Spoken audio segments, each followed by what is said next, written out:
시청자 여러분 안녕하십니까? 하루의 뉴스를 정리해드리는 YTN 뉴스나이트입니다. 대통령과 국회의장이 새해 화두로 던진 중대선거구제.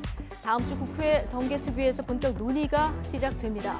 정치권도 바꿔야 한다. 공감의 목소리가 큽니다만 과연 현역 의원들이 기득권을 포기할까?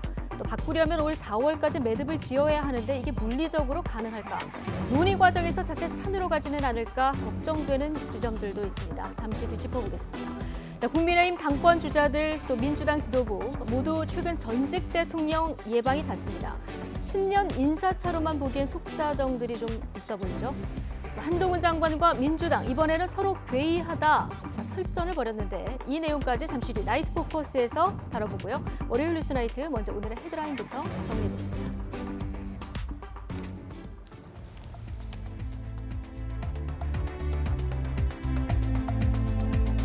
1월 3일 화요일 뉴스나이트 주요 뉴스입니다. 정부가 부동산 시장 연착륙을 위해 서울 강남 3구와 용산을 제외한 모든 지역을 규제 지역에서 해제하기로 결정했습니다. 규제 지역에서 빠지면 종부세와 양도소득세 같은 다주택자 중과세가 사라지고 청약 관련 규제도 완화됩니다. 정부는 또 국가 전략 산업의 글로벌 경쟁력을 높이기 위해서 반도체 투자에 대한 세액 공제를 대폭 확대하기로 했습니다. 대기업과 중견기업은 투자금의 15%, 중소기업은 25%까지 세금 감면 혜택을 받을 수 있게 됩니다. 윤석열 대통령의 북핵 대응 한미 공동연습 발언에 대해서 바이든 미국 대통령이 부인하는 듯한 답변을 해서 논란이 되고 있습니다. 북핵 대응에 입장차를 보인 것 아니냐는 해석에 양국은 용어 혼선이 빚은 해프닝이라며 진화에 나섰습니다.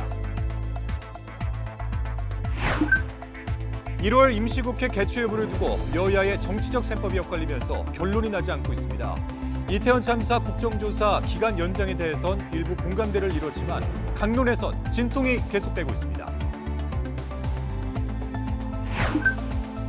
화천대유 대주주 김만배 씨가 차명으로 오피스텔까지 빌려 수백억 원대의 대장동 개발 수익을 은닉해온 것으로 드러났습니다.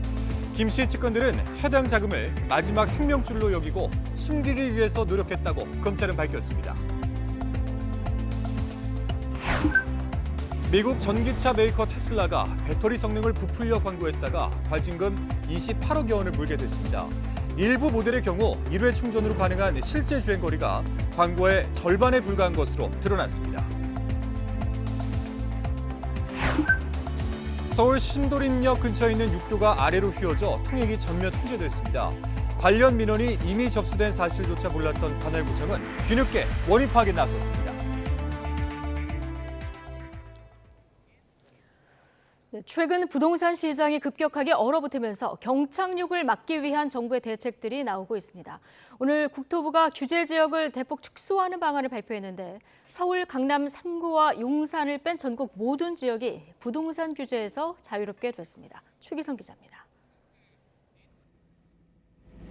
국토교통부가 서울 강남, 서초, 송파, 용산만 규제 지역으로 남겨놓겠다고 발표했습니다.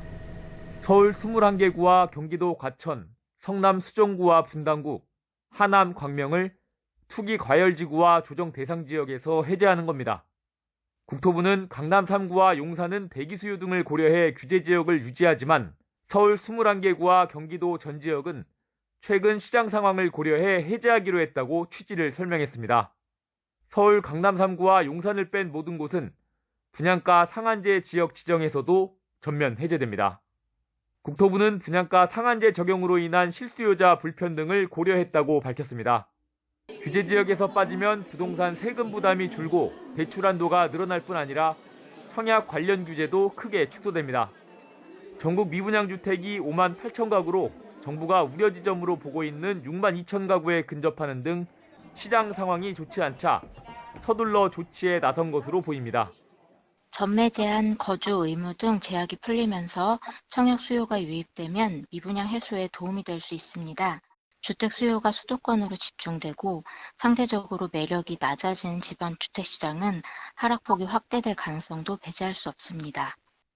자금력을 갖춘 무주택자나 갈아타기를 하려는 1주택자의 급매물 매수가 늘어날 가능성이 있지만 금리 인상 변수 등으로 거래 정상화에는 시간이 걸릴 거란 예측이 나옵니다.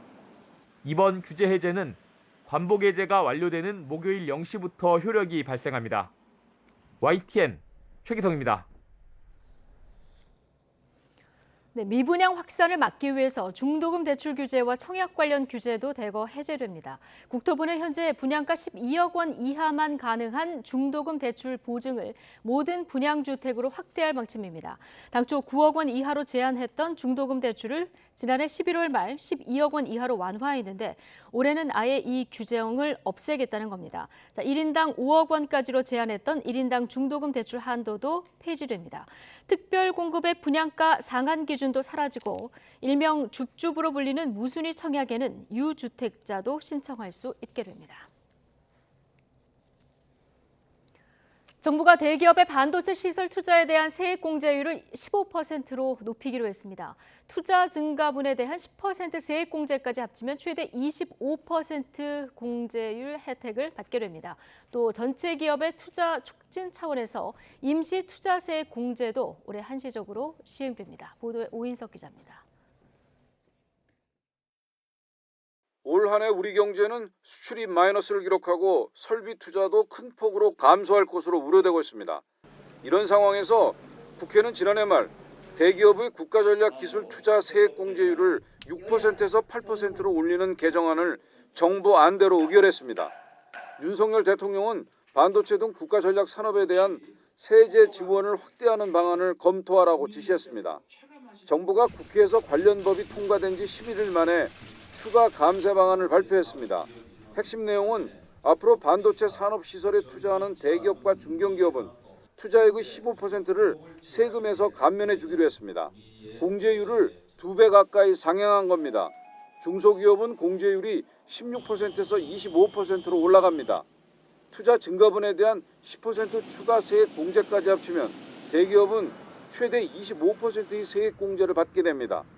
A기업이 추가로 1조 원을 반도체 시설에 투자하면 최대 2,500억 원의 세금 감면 혜택을 받을 수 있습니다.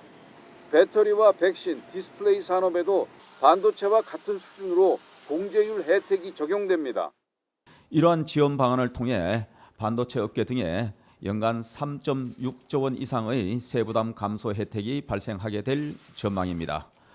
근본 조치가 우리 반도체 산업 등의 초격차 확보 및 제도약을 위한 마중물이 되기를 기대합니다.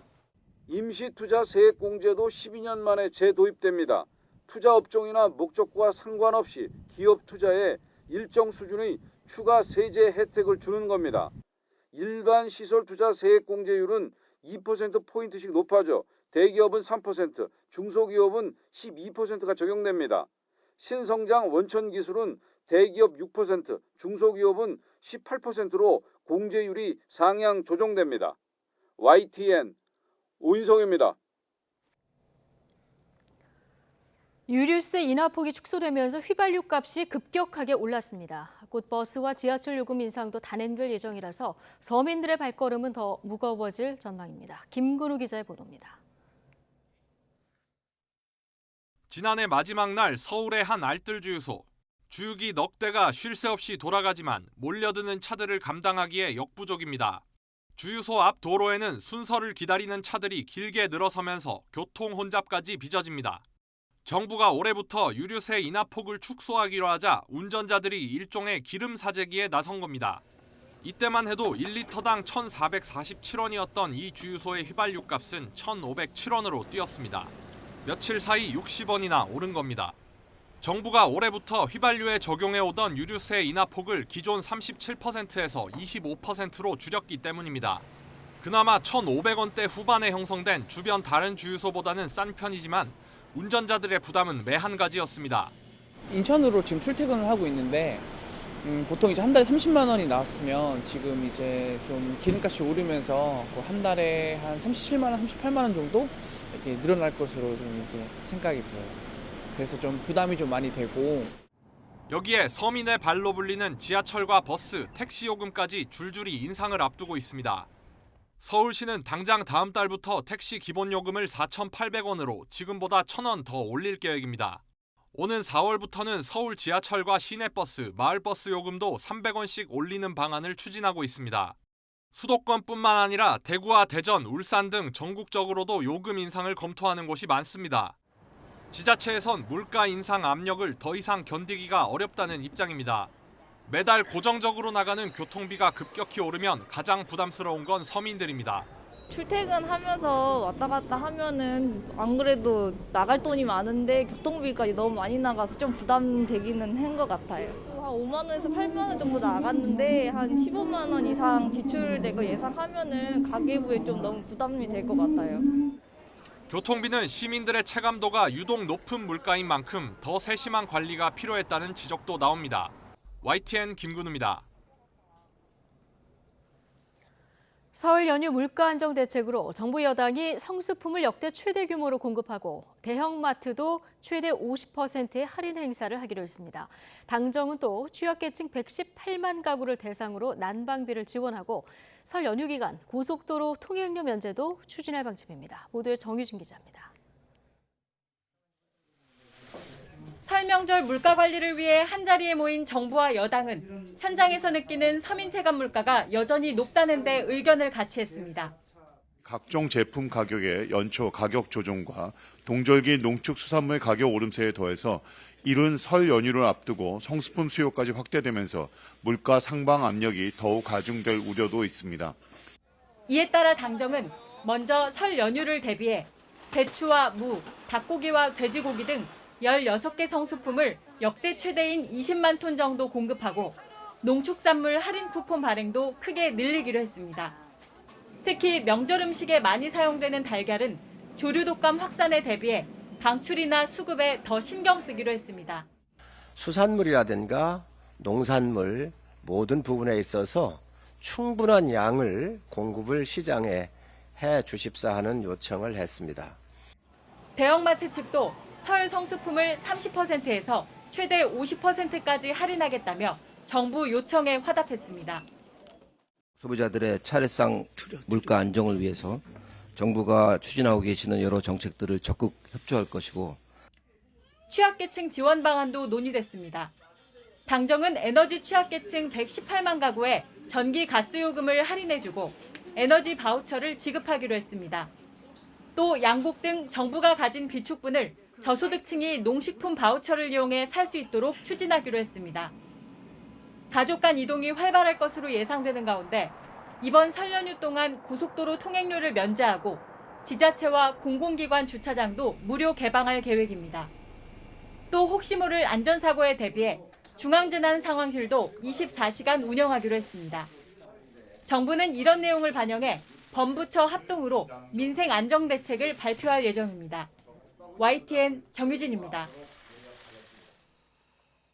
다음 소식입니다. 윤석열 대통령은 지난 1월 2일 조선일보와의 인터뷰에서 미국 핵전력을 공동기획, 공동연습으로 운용하는 방안을 논의하고 있다, 이렇게 밝혔습니다. 이와 관련해서 조 바이든 미국 대통령은 기자단으로부터 한국과 공동 핵연습을 논의하고 있느냐 이렇게 질문을 받자 NO, 그러니까 아니요 라고 답을 했습니다. 양국은 이렇게 서로 엇갈린 반응에 대해서 용어 혼선 때문에 빚어진 해프닝이라며 급히 진화에 나서는 모습을 보이고 있습니다. 박석영 기자가 보도합니다. 휴가를 마치고 백악관으로 향하다가 기자들과 만난 조 바이든 미국 대통령.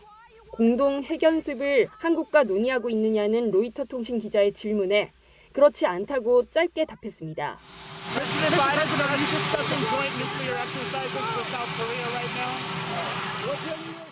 이 질의는 앞서 윤석열 대통령이 국내 언론 인터뷰에서 미국의 핵전력을 공동기획, 공동연습 개념으로 운용하는 방안을 논의하고 있다고 밝힌 데 따른 것으로 보입니다. 바이든 대통령이 구체적으로 어떤 부분을 부인한 건지 알려지지 않으면서 북핵 공동 대응에 대해 한미 간 이견이 있는 게 아니냐며 논란이 커졌습니다. 이에 한미 양국은 용어를 문제 삼으며 곧바로 진화에 나섰습니다. 한국 대통령실은 로이터 기자가 언급한 공동 핵 연습은 핵 보유국 사이에서만 가능한 용어라 당연히 아니라고 답할 수밖에 없었다고 설명했습니다. 또 다른 관계자는 YTN에 대통령이 언급한 건 공동 핵연습 의미가 아니고 미국의 핵 자산을 활용할 수 있는 방안에 대해 논의 중이라는 뜻이었다고 부연했습니다. 미 백악관도 한국이 핵 비보유국이라 한국과 공동 핵연습을 논의하지 않고 있다며 같은 해명을 내놨습니다. 백악관 관계자는 한미 양국이 확장 억제를 위해 노력하고 있다며 북핵 대응을 위한 기획과 정보 공유, 훈련을 확대할 거라고 한 윤 대통령의 발언과 입장이 같다고 밝혔습니다. 논란은 단순 용어 해프닝으로 끝났지만 한국이 핵 보유국이 아닌 만큼 확장 억제 범위를 두고 언제든 양국이 해석에 온도차를 보일 수 있다는 우려도 나옵니다. YTN 박서경입니다. 네, 그렇다면 윤석열 대통령이 앞서 언급한 한미 핵 공동기획과 연습 발언은 어떤 의미가 담겨 있는 걸까요? 이와 관련해서 국방부가 입장을 밝혔습니다. 지난해 합의한 한미 안보협의회에 포함된 내용이고 지금도 대북 확장 억제를 발전시키기 위한 다양한 방안을 협의하고 있다고 밝혔습니다. 신준명 기자가 보도합니다. 지난해 11월 개최된 한미 안보협의회의 SCM에서 양국 국방장관은 고도화하는 북핵에 맞서 동맹의 능력과 정보 공유, 협의 절차, 공동 기획과 실행 등을 더욱 강화해 나간다고 합의했습니다. 윤석열 대통령이 언급한 한미 핵 공동 기획과 공동 연습도 지난번 SCM에서 합의한 내용에 포함된 거라는 게 국방부의 설명입니다. 저희가 그동안 말씀드려왔던 같은 맥락이라고 생각합니다. 한미는 작년 11월 제54차 SCM에서 공동 기획 및 공동 실행 등 확장 억제 분야별 협력을 강화해 나가기로 합의한 바 있습니다. 공동 기획이란 미국이 한반도에서 전략자산 운용 작전을 수립할 때 기획 단계에서부터 한국이 참여한다는 의미입니다. 예를 들어 지난해 SCM 이전엔 미국이 핵 추진 항공모함을 한반도에 전개한다고 해도 우리나라는 일방적 통보를 받은 뒤 시기와 방법 정도만 협의할 수 있었습니다. 하지만 이제부턴 핵 추진 잠수함 등 추가 전략자산의 전개까지 구체적으로 요구하고 이어지는 한미연합 훈련의 방식도 논의할 수 있게 된 겁니다. 미국의 핵전략 폭격기가 오면 우리가 공주에서 엄호하면서 같이 지원하는 공주 전력을 지원해주는 그런 개념으로 지금은 이루어지고 있는데 그걸 좀 더 발전시키겠다는 게 현 정부의 정책인 것 같습니다. 군 관계자는 미국의 한반도 핵 정책과 전략자산 운용에 한국의 목소리 반영 비중이 커지게 된 것이라고 의의를 설명했습니다. 국방부는 현재 공동기획 실행과 관련해 한미가 다양한 방안을 협의하고 있다고 밝혔습니다. 이 같은 방안이 확정되면 북한의 도발을 전후로 미국의 전략자산이 잠깐 동안 한반도에 전개되는 수준에만 머물지 않을 것으로 보여 논의 결과가 주목됩니다. YTN 신준명입니다. 자, 이런 가운데 북한의 대규모 열병식 개최 가능성도 제기되고 있습니다. 과거 열병식이 열렸던 김일성 광장 주변에 10,000명이 넘는 북한 병력이 집결한 모습이 포착된 건데 우리 군도 관련 동향을 면밀히 주시하고 있습니다. 계속해서 최두희 기자입니다. 민간 위성사진 서비스가 촬영한 북한 평양 미림 비행장 북쪽 모습입니다. 지난해 12월 20일에 찍은 사진에선 공터 2곳 가운데 한 곳에만 차량이 가득했지만 이 사진에선 나머지 한 곳에도 차량이 빼곡히 세워져 있습니다. 사진 속엔 대규모 병력 대열로 추정되는 사각형 점 형태도 40여 개 정도 보입니다. 이를 근거로 미국의 소리 방송은 집결한 병력이 최대 13,500여 명으로 보인다고 보도했습니다. 그러면서 열병식을 준비하는 모습으로 추정했지만 개최 시기를 단정 짓기는 어렵다고 전했습니다. 일각에선 오는 1월 8일 김정은 국무위원장 생일이나 2월 8일 인민군 창건 75주년을 전후해 열병식이 열릴 가능성을 제기하는 상황. 인민군 창건 75주년 기념일이기 때문에 북한식으로 표현하면 꺾어지는 기념일이기 때문에 북한이 열병식을 그때 개최할 가능성이 상당히 높습니다. 이와 관련해 우리 군도 지난해부터 북한의 열병식 준비 동향을 주시해왔습니다. 지난해 연말부터 해당 지역 일대에서 식별된 인원 및 차량에 대해서 한미 정보당국은 면밀히 주시하고 있습니다. 새해 들어 김정은 국무위원장이 핵탄두를 기하급수적으로 늘리거나 핵무력 강화 방침을 내세운 만큼 북한이 열병식을 개최하면 신형 전략 무기가 대거 등장할 것으로 관측됩니다. YTN 최두희입니다.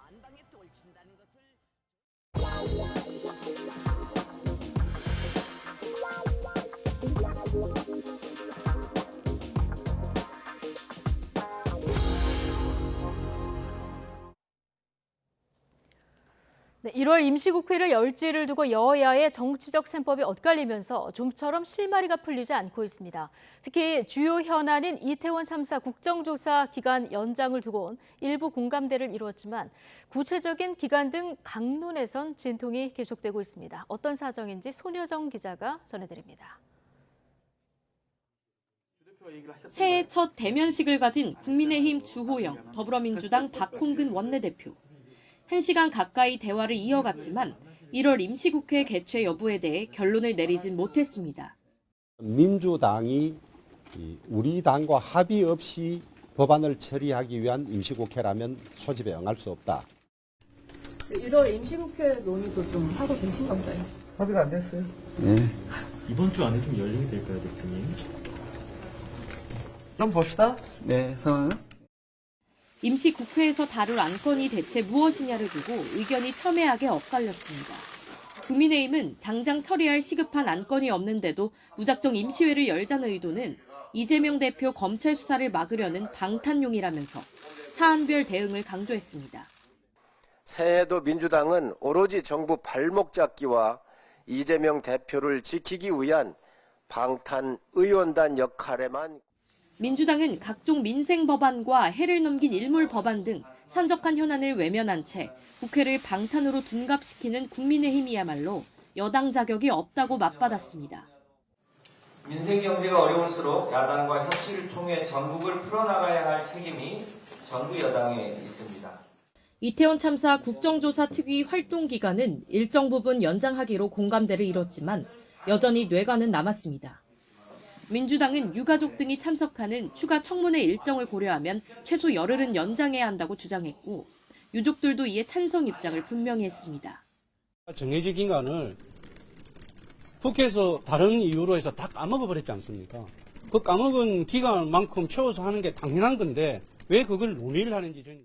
반면 국민의힘은 보고서 작성 등을 위한 특위 연장 필요성엔 동의하지만 구체적인 증인, 추가 청문회 개최 여부 등은 내부 논의를 거쳐야 한다고 맞섰습니다. 보고서 채택이나 이런 걸 위해서 기간이 연장될 필요성은 있지만은 3차 청문회 정인 채택을 둘러싸고 여러 가지 논란이 있어서 세부 강론을 두고 기싸움이 가열되면서 국정조사 기간 연장이 무산될 가능성도 배제할 수 없습니다. 무엇 하나 처리하기 순탄치 않은 냉랭한 정국이 계속되면서 1월 임시국회를 연다 하더라도 과연 결과물이 있을까 하는 의구심도 점점 커지고 있습니다. YTN 손효정입니다. 새해 시작하자마자 윤석열 대통령과 김진표 국회의장이 띄운 선거제 개편, 중대선거구제 문제는 현역 의원 기득권 포기가 핵심이라는 지적이 나옵니다. 내년 총선을 위해서는 적어도 올해 4월까지는 매듭을 지어야 하는데 기득권 갈등에 그때까지 선거법을 고치긴 쉽지 않을 것으로 보입니다. 김승환 기자의 보도입니다. 선거구 한 곳에서 2명 이상을 뽑는 중대선거구제를 두고 여야 모두 활발한 논의가 필요하다고 입을 모았습니다. 이제부터라도 활발하게 선거구제도의 장단점을 치열하게 토론해서 우리에게 가장 적합한 제도에 대한 합의에 정치 개혁이라는 게 한두 사람의 목소리나 뚝딱해서 나올 문제는 아니기 때문에 좀 더 심도 깊은 논의가 필요하다 그렇게 생각하고 있고 그런 절차들을 앞으로도 밟을 생각입니다. 하지만 내년 총선 선거구 확정까지 석 달 남짓 남은 상황에서 본격 논의가 이뤄지기까지 산 넘어 산입니다. 중대선거구제의 핵심은 선거구 통폐합인데 지역구를 잃을 수도 있는 현역 의원들이 적극 찬성하고 나서기 힘들기 때문입니다. 현역 의원들이 선거구가 줄어드는 것에 대해서 결사 반대를 하기 때문에 당연히 그것이 성공하기는 굉장히 힘들 거라고 생각합니다. 특히 지역별로 이해관계가 얽히고 설켜 있는 만큼 당내에서 의견을 조율하기도 쉽지 않습니다. 호남 같은 데는 지금 3인 4인을 해도 우리 당이 안 되고 정의당이 될 가능성이 높다고 얘기를 하거든요. 중대선거구제가 오히려 거대 정당들이 나눠먹기를 하기 훨씬 편리한 제도라는 비판도 있습니다. 전 세계적으로 보면 중대선거구제가 더 폐해가 훨씬 크다는 것이 현재까지 증명된 바입니다. 중대선거구는 소위 거대 양당이 편하게 나눠 먹을 수 있는 제도. 일단 국회 정치개혁특위가 다음 주부터 선거제 개편과 관련해 본격적인 논의에 들어갈 것으로 보입니다. 다만 매 총선 때마다 정치적 구호에 그쳤던 만큼 이번에도 비슷할 거라는 어두운 전망도 나옵니다. YTN 김승환입니다. 화천대유 대주주 김만배 씨가 차명으로 오피스텔까지 빌려서 대장동 개발 수익을 은닉해온 것으로 드러났습니다. 김 씨 측근들은 은닉 자금을 마지막 생명줄로 여겼다는 진술도 한 것으로 조사됐는데요. 검찰은 김 씨의 건강 상태가 호전됐다고 보고 조만간 조사를 재개하기로 했습니다. 김혜린 기자입니다. 화천대유 대주주 김만배 씨의 대장동 개발 수익이 수표로 인출되기 시작한 건 재작년 11월. 대장동 비리 의혹 전담 수사팀이 꾸려지는 등 검찰 수사가 본격화한 직후입니다. 검찰은 김 씨와 화천대유 이한성 공동대표, 최우양 이사 등 최측근이 수사로 자금이 묶일 것을 예상하고 수익금 은닉에 사활을 걸었다고 보고 있습니다. 김 씨 등은 화천대유 계좌에서 빼낸 수표 245억 원어치를 대여금고나 차명으로 임차한 오피스텔까지 동원해 숨겨온 것으로 조사됐습니다. 또 일부는 차명 부동산을 매입했다가 계약을 해지하는 수법으로 자금을 은닉하기도 했습니다. 여기에 최 이사가 빌린 돈으로 위장해 숨긴 30억 원을 더하면 지금까지 밝혀진 은닉 자금은 275억 원에 달합니다. 김 씨 측근들을 이미 재판에 넘긴 검찰은 이 돈의 성격이 환수를 피하기 위한 은닉 자금이란 점을 거듭 강조했습니다. 검찰 관계자는 김 씨 최측근들이 해당 자금을 김 씨의 마지막 생명줄로 표현하며 이를 숨기기 위해 노력했다고 강조했습니다. 극단적 선택 이후 병원과 자택에서 치료를 이어온 김 씨에 대한 검찰 조사는 조만간 재개될 전망입니다. 검찰은 김 씨의 건강 상태가 호전되고 있는 것으로 판단했다며 출석 일정을 조율 중이라고 밝혔습니다. 일단 검찰은 김 씨를 상대로 추가 은닉 자금 여부와 사용처, 이재명 민주당 대표와의 연결고리를 강도 높게 추궁할 것으로 보입니다.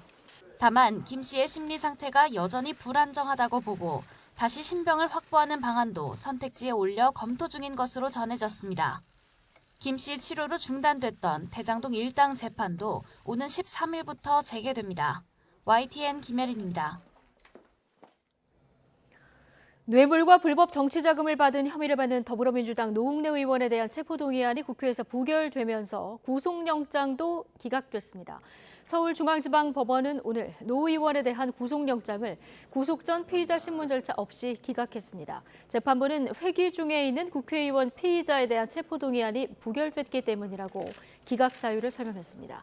이와 관련해 검찰 관계자는 증거와 구속 사유가 명백한데도 체포동의안이 부결돼 유감이라며 필요한 수사를 진행한 뒤 구체적인 신병 처리 방안을 결정하겠다고 말했습니다. 이태원 참사를 수사하고 있는 경찰청 특별수사본부가 출범 2달여 만에 수사가 사실상 마무리 단계에 접어들었다고 공식화했습니다. 이른바 윗선에 대해서는 과거 과실 책임을 물은 사례가 많지 않다고 밝히면서 수사를 확대하기 어렵다는 뜻도 내비쳤습니다. 보도에 윤성훈 기자입니다. 경찰청 특별수사본부가 이태원 참사와 관련해 전체적인 수사가 마무리에 접어들었다고 밝혔습니다. 참사 원인 조사를 마쳤다며 설 연휴 전까지 수사를 마무리하기 위해 속도를 내고 있다고 설명했습니다. 지금까지 28명을 입건했는데 입건자는 여기서 거의 늘어나지 않을 거라고 예상했습니다. 출범 2달여 만에 수사 종결을 처음으로 공식화한 겁니다. 서울시와 행정안전부 등 이른바 윗선에 대해선 아직 참고인 조사 단계에 머물러 있는 만큼 과연 수사가 더 뻗어나갈 수 있을지 관심이 쏠립니다. 이에 대해 특수본은 재난안전법상 중앙행정기관과 광역자치단체의 예방대응 의무와 권한이 추상적이라고 운을 뗐습니다. 그러면서 이들에게 과실 책임을 물은 사례가 많지 않다는 점을 강조했습니다. 사실상 이상민 행안부 장관과 오세훈 서울시장, 윤희근 경찰청장 등 윗선 책임자에게 책임을 묻기 어렵다는 속내를 내비친 것으로 풀이됩니다. 결국 특수본은 경찰과 소방, 기초자치단체 등 1차 책임자들을 검찰에 넘기는 선에서 수사를 마칠 것으로 관측됩니다.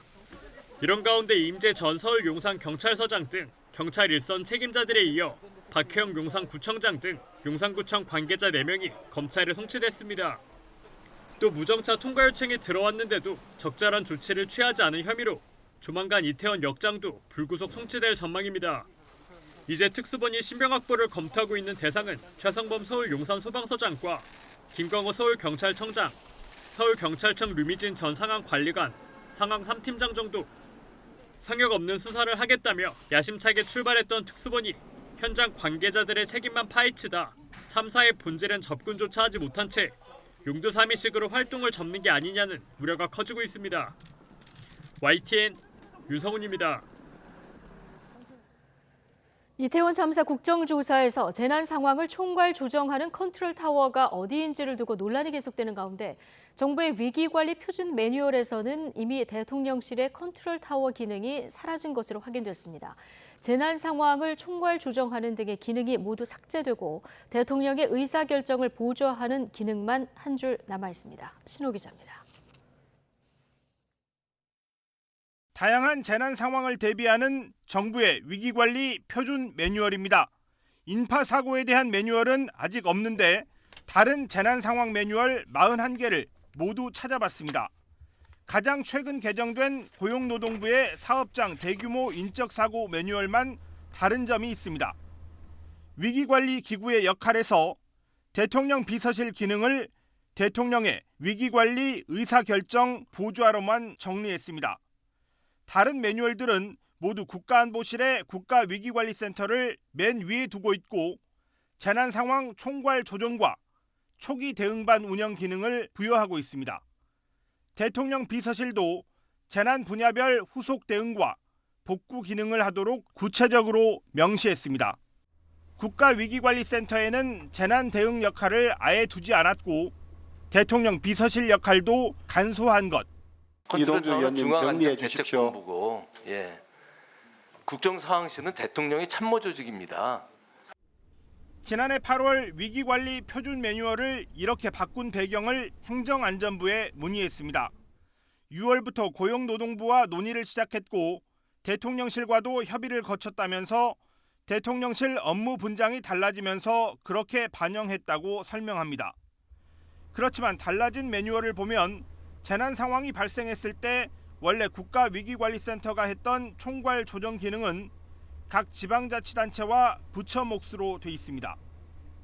매뉴얼이 아닌 법률에 따라 행정안전부 장관이 재난과 안전관리 업무를 총괄 조정할 수 있다지만 지난해 10월 29일 이상민 장관은 참사 65분 뒤에야 첫 보고를 받았습니다. 개정된 표준 매뉴얼에서 재난의 컨트롤 타워가 된 중대본은 참사가 발생한 지 4시간 15분 뒤인 10월 30일 새벽 2시 30분에서야 꾸려졌습니다. 행정안전부는 현장에서 제대로 작동할 재난관리 체계 구축을 위한 종합 대책을 마련하고 있습니다. YTN 신호입니다. 한국타이어 일감 몰아주기 의혹을 수사해왔던 검찰이 조현범 회장의 배임 혐의까지 수사망을 확대한 것으로 확인됐습니다. 별도 법인을 끼워 계열사를 인수한 뒤에 제품을 비싸게 사주고 회사에 손실을 끼친 정황을 포착한 겁니다. 검찰은 이런 일이 조 회장의 경영권 승계 때문에 이뤄진 건 아닌지 자금 추적에도 돌입했습니다. 나혜인 기자입니다. 그동안 한국타이어 일감 몰아주기 수사의 초점은 공정거래법 위반 혐의에 맞춰졌습니다. 한국타이어가 계열사 프리시전웍스의 타이어 제조 설비를 경쟁사보다 비싸게 사주는 이른바 신단가 정책을 써 이익을 몰아줬다는 겁니다. 공정거래위원회는 지난해 11월 이런 부당 지원으로 계열사 지분을 절반 가진 한국타이어 총수 일가가 막대한 배당을 챙겼다며 한국타이어 법인을 검찰에 고발했습니다. MKT의 매출 이익률은 42.2%에 달하는데 이는 주요 경쟁사 대비 약 12.2%포인트 정도 높은 수준이었습니다. 전방위 압수수색에 이어 지난해 말 조현범 회장을 참고인 신분으로 조사한 검찰은 공정거래법 위반죄는 물론 배임죄까지 추가로 물을 수 있을지 검토하는 것으로 확인됐습니다. 특히 한국타이어가 2011년 문제가 된 계열사를 인수할 때부터 굳이 별도 법인 MKT 홀딩스를 세워 총수일가 지분을 끼워 넣은 과정에 주목하고 있습니다. 한국타이어가 100% 자회사로 두고 거래했다면 고스란히 이익을 가져갈 수 있었는데 총수 일가와 지분을 나눠 결과적으로 회사는 손해를 봤기 때문입니다. 한국타이어 노조 역시 조 회장을 배임 혐의로 추가 고발했습니다. 편법을 통해서 계열사의 50%를 조현범과 조현식이 형제가 갖고 있는 것, 손실을 그냥 본 거라고 지금 판단하는 겁니다. 국내 공장 적자가 마치 우리 노동자들 잘못인 것 마냥 회사가 직접 지배한 계열사를 통하면 이익인 사업을 총수 일가에게 제공했을 때 처벌하는 조항은 2014년 공정거래법에도 생겼습니다. 검찰 관계자는 계열사 인수 시기를 고려하면 해당 조항은 적용할 수 없지만 입법 취지는 배임 처벌 조항과 같다고 설명했습니다. 검찰은 또 총수 일가가 계열사를 인수할 때 자금이 어디서 났는지, 일감 몰아주기로 배당받은 이익을 어디에 썼는지도 추적하고 있습니다. 애초 공정위가 파악한 배당 이익은 100억 원대였지만 검찰은 최근까지 총수 일가가 270억 원을 가져갔다고 보고 있습니다. 특히 조 회장이 경영권 승계 과정에서 아버지인 조양래 명예회장의 지주회사 지분을 사는데 이 배당금을 활용한 게 아닌지도 들여다보고 있습니다. 최근 한국타이어 법무팀 직원 등 관계자들을 잇따라 불러 조사한 검찰은 조만간 조 회장에 대한 추가 소환도 검토하고 있습니다. YTN 나힌입니다. KB국민은행에서 120억 원 규모의 배임 사고가 발생해 감독 당국이 현장 검사에 돌입했습니다. 국민은행은 업무상 배임 등으로 120억 3,846만 원 규모의 금융사고가 발생했다고 밝혔습니다. 이 사고는 지난 2021년 5월부터 지난해 12월까지 일어났으며 대출 담당 직원이 외부 브로커와 짜고 대출을 부당하게 취급한 것으로 전해졌습니다. 국민은행은 사고를 낸 직원을 형사고발할 예정이라며 담보 금액이 대출액의 70%에 육박하는 만큼 대부분 회수가 가능할 것이라고 설명했습니다.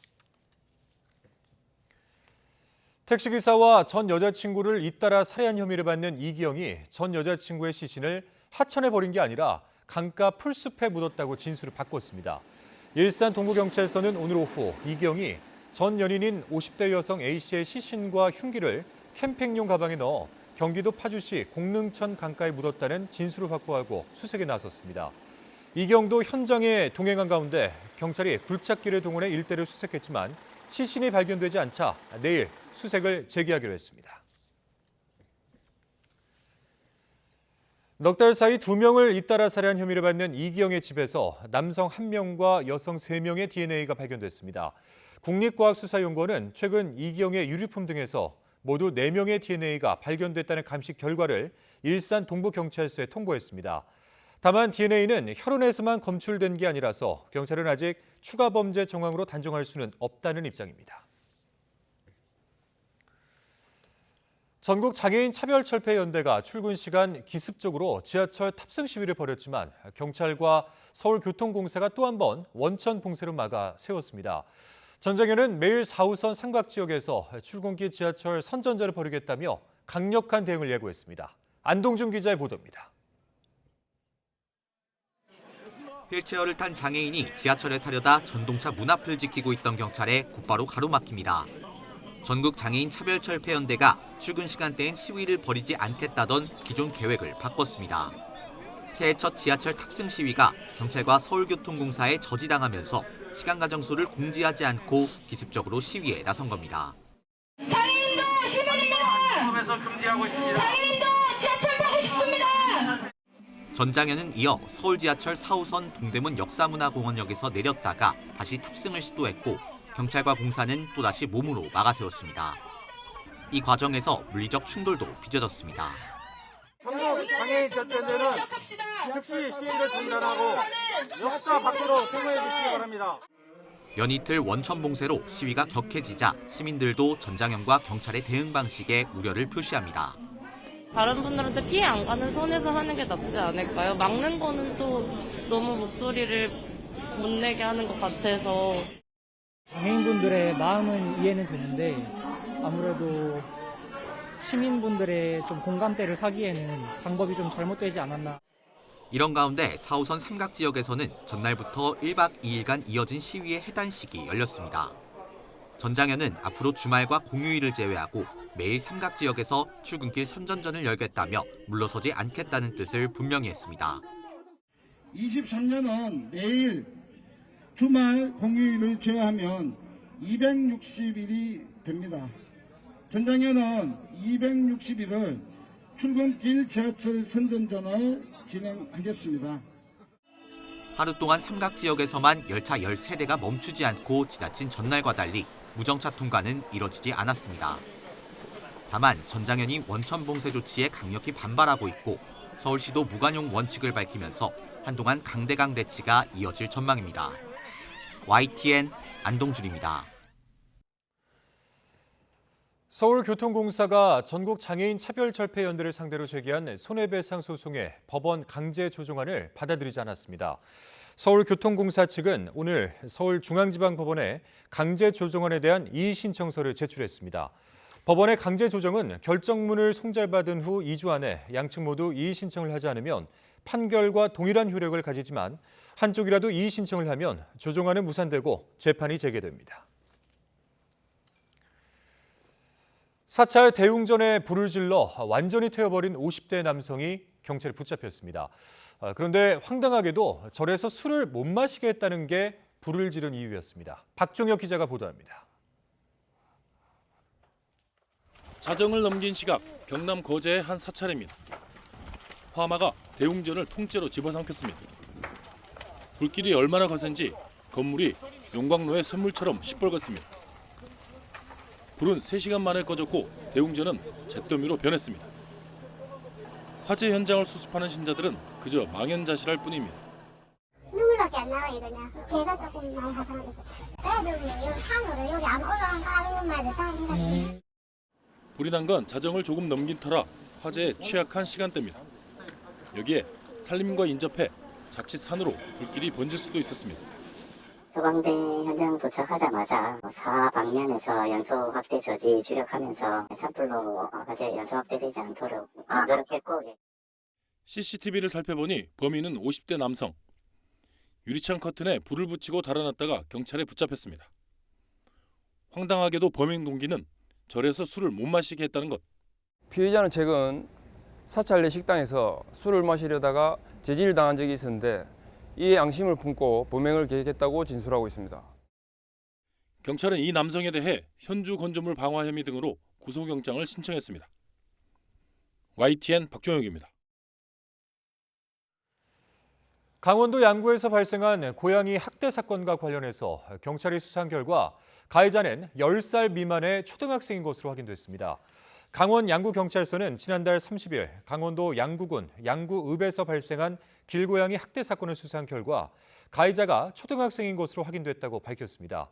경찰은 가해 초등학생의 나이가 촉법 소년보다도 어린 만 10살 미만의 초등학생이라며 보호자와 함께 정확한 사건 경위 등을 조사할 예정이라고 밝혔습니다.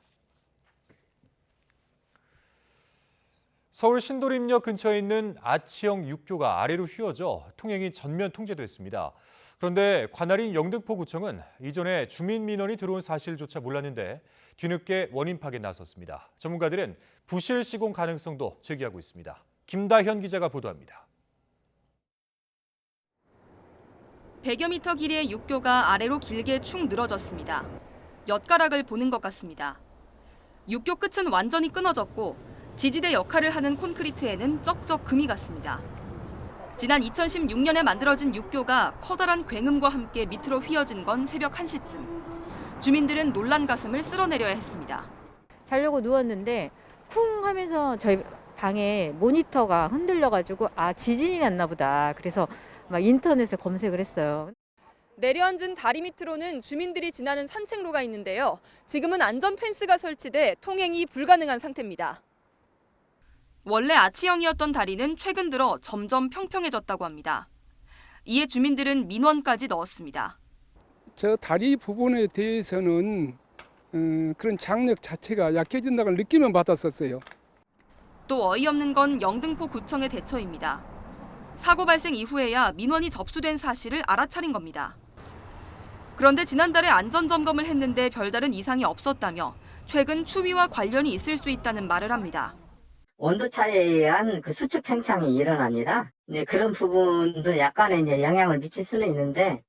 전문가들은 준공 6년밖에 되지 않은 다리가 갑자기 휘어진 건 설계상 결함 때문일 가능성도 있다고 말합니다. 특히 디자인 요소에 신경을 쓰다 보니 구조적 안전성을 간과했을 수도 있다는 지적이 나옵니다. 보도육교 같은 경우에 디자인 측면하고 구조적 안전성을 추구하는 이런 새로운 형식의 구조 시스템을 사용하는 경우가 많은데요. 구조적 안전성 측면에서 좀 검토가 부족했던 것으로 보입니다. 구청 측은 사고 이후 뒤늦게 외부 전문가들과 함께 원인 파악에 나섰습니다. YTN 김다현입니다.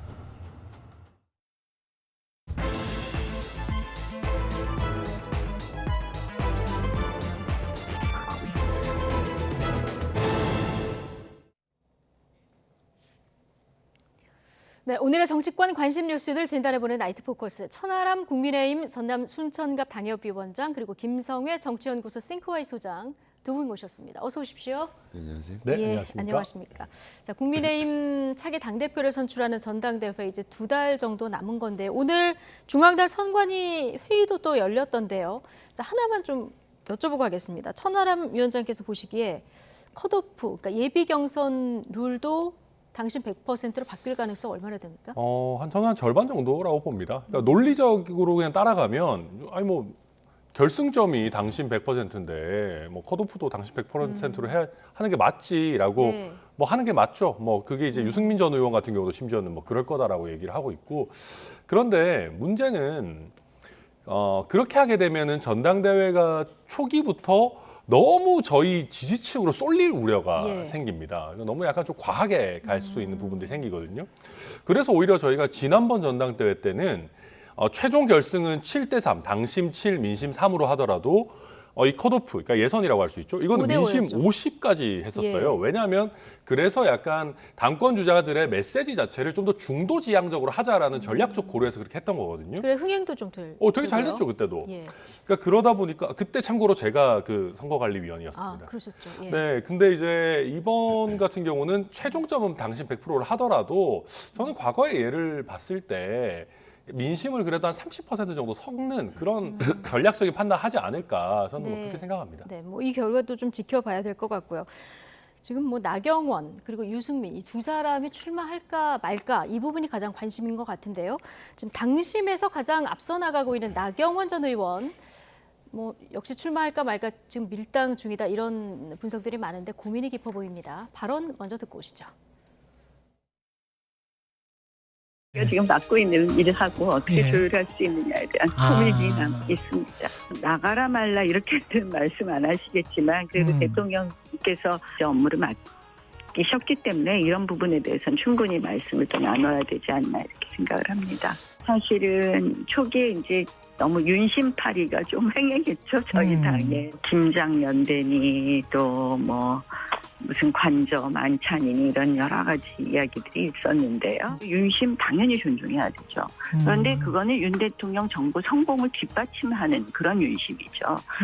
이게 뭐 대통령께서 누구 당대표 시키고 싶다 이런 걸로 가서는 안 된다고 생각을 하고요. 대통령이 저출산 고령사회위원회 부위원장을 맡겼기 때문에 충분히 말씀을 나눠봐야 된다 이런 얘기를 했거든요. 그럼 대통령 의중이 중요할 텐데요. 어디에 있을까요? 대통령 의중은 중요하지 않죠. 중요하지 대통령의 않을까요? 의중은 정확히 전달이 되지 않았습니까? 저출산 고령화위원회 위원장 맡으시고 이게 부총리 격이니까 거기 계세요. 그래서 저는 하고 싶은데요. 그럼 기후대사도 드리겠습니다. 거기 계세요라고 이미 메시지는 충분히 전달이 됐는데 나경원 의원이 의도적으로 무시를 하고 있는 상황이고요. 본인은 가만히 있는데 지지율이 오르지 않습니까? 그럼 이런 경우에 본인의 몸값은 언제 제일 오르느냐? 가만히 있을 때 오릅니다. 자, 이제 저는 안 하겠습니다라고 하면 저 지지율이 빠질 텐데 지금 나경원 의원이 언제 후보 등록을 안 하겠다고 선언할 거냐라는 질문이 나오는데 저는 후보 등록을 안 하겠다는 선언은 후보 등록이 끝난 다음에 나올 거라고 봅니다. 하게 되든 안 하게 되든 끝까지 그냥 가만히 있으면 자기 몸값이 높고 계속 올라가 있는데 그럼요. 그럼 다른 후보들도 와서 그 값을 다 치고 사야 되는데 뭐하러 먼저 후보를 사퇴해서 자기의 몸값을 낮춥니까? 그리고 자기가 지금 뭐 출마를 한다는 말을 합니까? 그런데 이제 김기현 의원이 얼마 전까지 막 나경원 의원 하다가 조금 견제하는 것 같으니까 오늘 바로 탁 치지 않습니까? 함부로 말하면 나도 함부로 말할 거야. 그러면서 뭐 윤심을 가지고 운운하니 뭐 관저 만찬 이런 부분은 사실은 김기현 의원에 대한 직접적인 저격이라고 봐야 되는데 내 심기를 불편하게 하면 내가 또 무슨 말을 할지 모른다라는 것. 그리고 이런저런 언론사에 자꾸 부르니까 네. 나경원 의원은 이 상황을 그냥 지금 즐기고 있을 겁니다. 예. 지금 당권, 그러면 나경원 의원도 당권에 도전할 생각이 꼭 있는 건 아니지만 내 몸값이 지금 안 하겠다 하면 떨어지기 때문에 이걸 계속 지금 이어가고 있는 거다 이렇게 분석을 하셨거든요. 어떻게 보십니까? 할 생각 있죠. 왜 할 생각이 없어요? 있다고 보시는 네, 거군요. 저도 할 생각은 있다고 생각을 합니다. 예.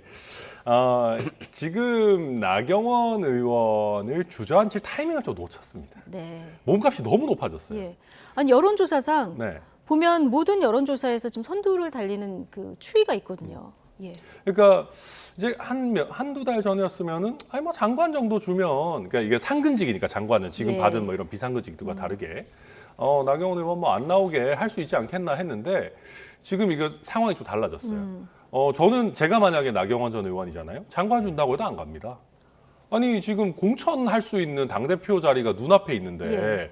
총리 준다고 하면 약간 고민해볼까 정도 수준이지 네. 다른 거 가지고 이제 붙잡기는 굉장히 나경원 의원 몸값이 높아졌다. 그래서 저는 뭐 모르겠습니다. 이런저런 상황들 보고 뭐 본인이 최종적으로는 판단하겠습니다만은 지금 이런 식의 추세가 앞으로 한 달 이상 이어진다? 저는 무조건 출마할 거라고 봅니다. 네. 요즘 제일 많이 듣는 말이 당대표 되세요. 이런 말이라고 하는데 어쨌든 공천권을 행사하는 당대표 자리, 천하람 당협위원장 같으면 내가 장관 자리 정도하고는 안 바꾼다. 지금 이렇게 얘기를 하셨는데요. 어쨌든 지금 윤심 마케팅을 가장 열심히 하고 있는 분 중 한 분이 김기현 의원 아니겠습니까? 김기현 의원 계속 나경원 의원에게 그 러브콜을 보내고 있는데 오늘 조금 전에 들어보셨지만 살짝 나경원 의원 전 의원은 견제하는 발언도 좀 내보냈기 때문에 결과적으로 이 김나연대, 김장연대에서 김나연대도 성사될지 이 부분 궁금합니다. 그러니까 이것은 뭐 다른 게 없습니다. 어떻게 됐든 안철수, 유승민 두 의원이 결승에 한꺼번에 올라가는 모습. 이것이 지금 현재 윤핵관들과 윤석열 대통령으로선 가장 바라지 않는 그림이거든요. 네. 그러니까 그 말은 다른 말로 하면 김기현 의원이 안정적인 2등을 하고 있는 상태가 되거나 예. 아니면 그 자리가 권성동 의원이거나 만약 둘 다 그걸 못한다고 한다면 나경원 의원이 마지막에 기용될 가능성도 좀 있다고 봅니다. 그러니까 대통령의 입장에서 예. 김기현 의원으로 2등 혹은 1등을 딱 보장 못하면 결승에만 올라가면 무조건 당대표는 되는데 결승 올라가는 게 문제잖아요. 예. 그 자리가 나경원만 확실하고 김기현, 권성동은 불안하다 싶으면 전 나경원 의원으로 윤심이 옮겨갈 가능성도 있기 때문에 예. 즉 윤심이라는 것은 유승민 안 돼, 안철수 안 돼이지 누가 돼인 상황이 아니거든요. 그렇게 놓고 보면 나경원 의원은 일단 지금은 가만히 있는 게 그러니까 좀 버티고 있는 것이 맞는 그림이겠죠. 네. 안철수 의원은 사실 전국면체의 큰 주역인데 안철수 의원은 왜 안 되는 걸까요?